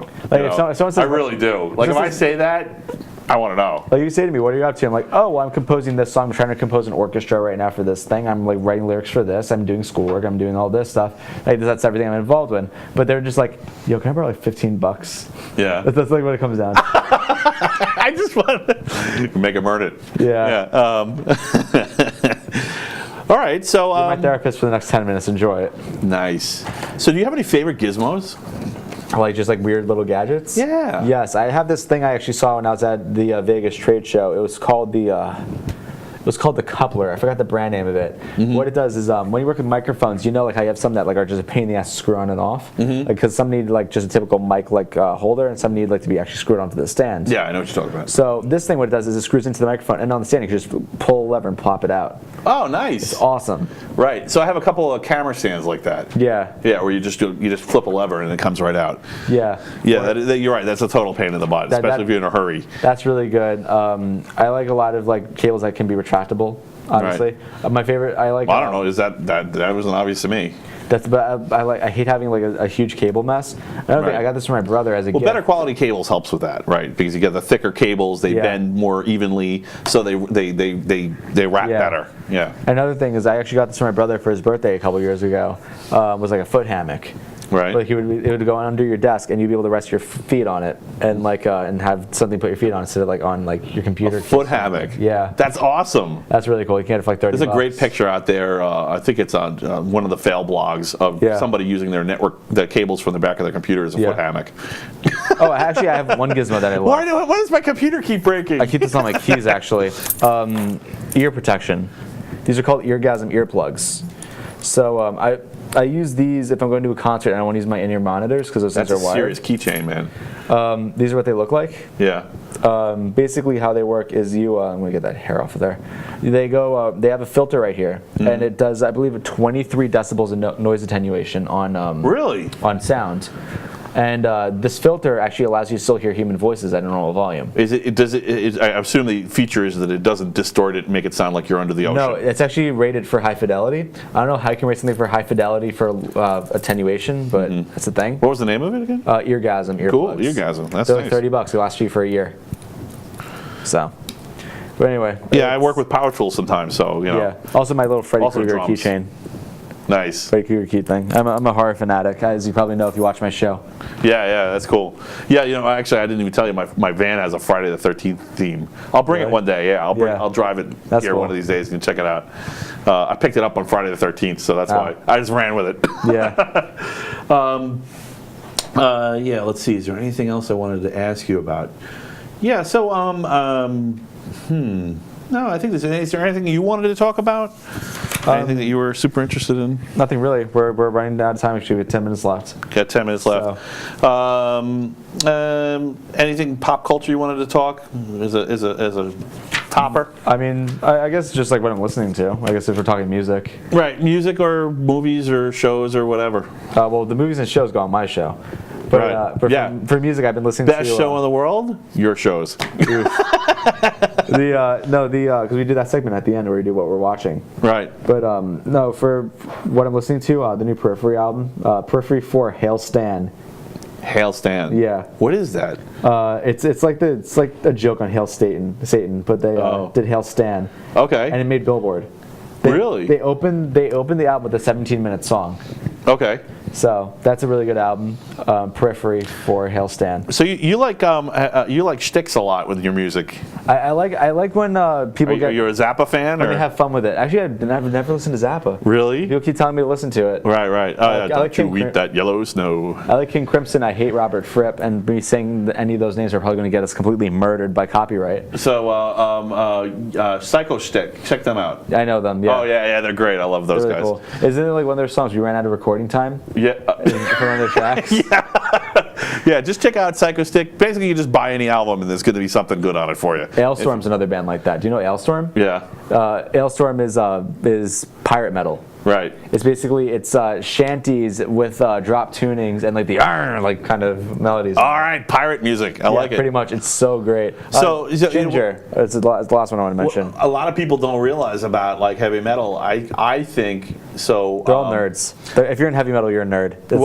It's not that. That's true, but that's not actually where I was going to go with this. I think heavy metal is actually like there's a form of society that I came up with it. I don't think anyone is talking about it yet. I mean, I didn't come up with it. The Vikings came up with it.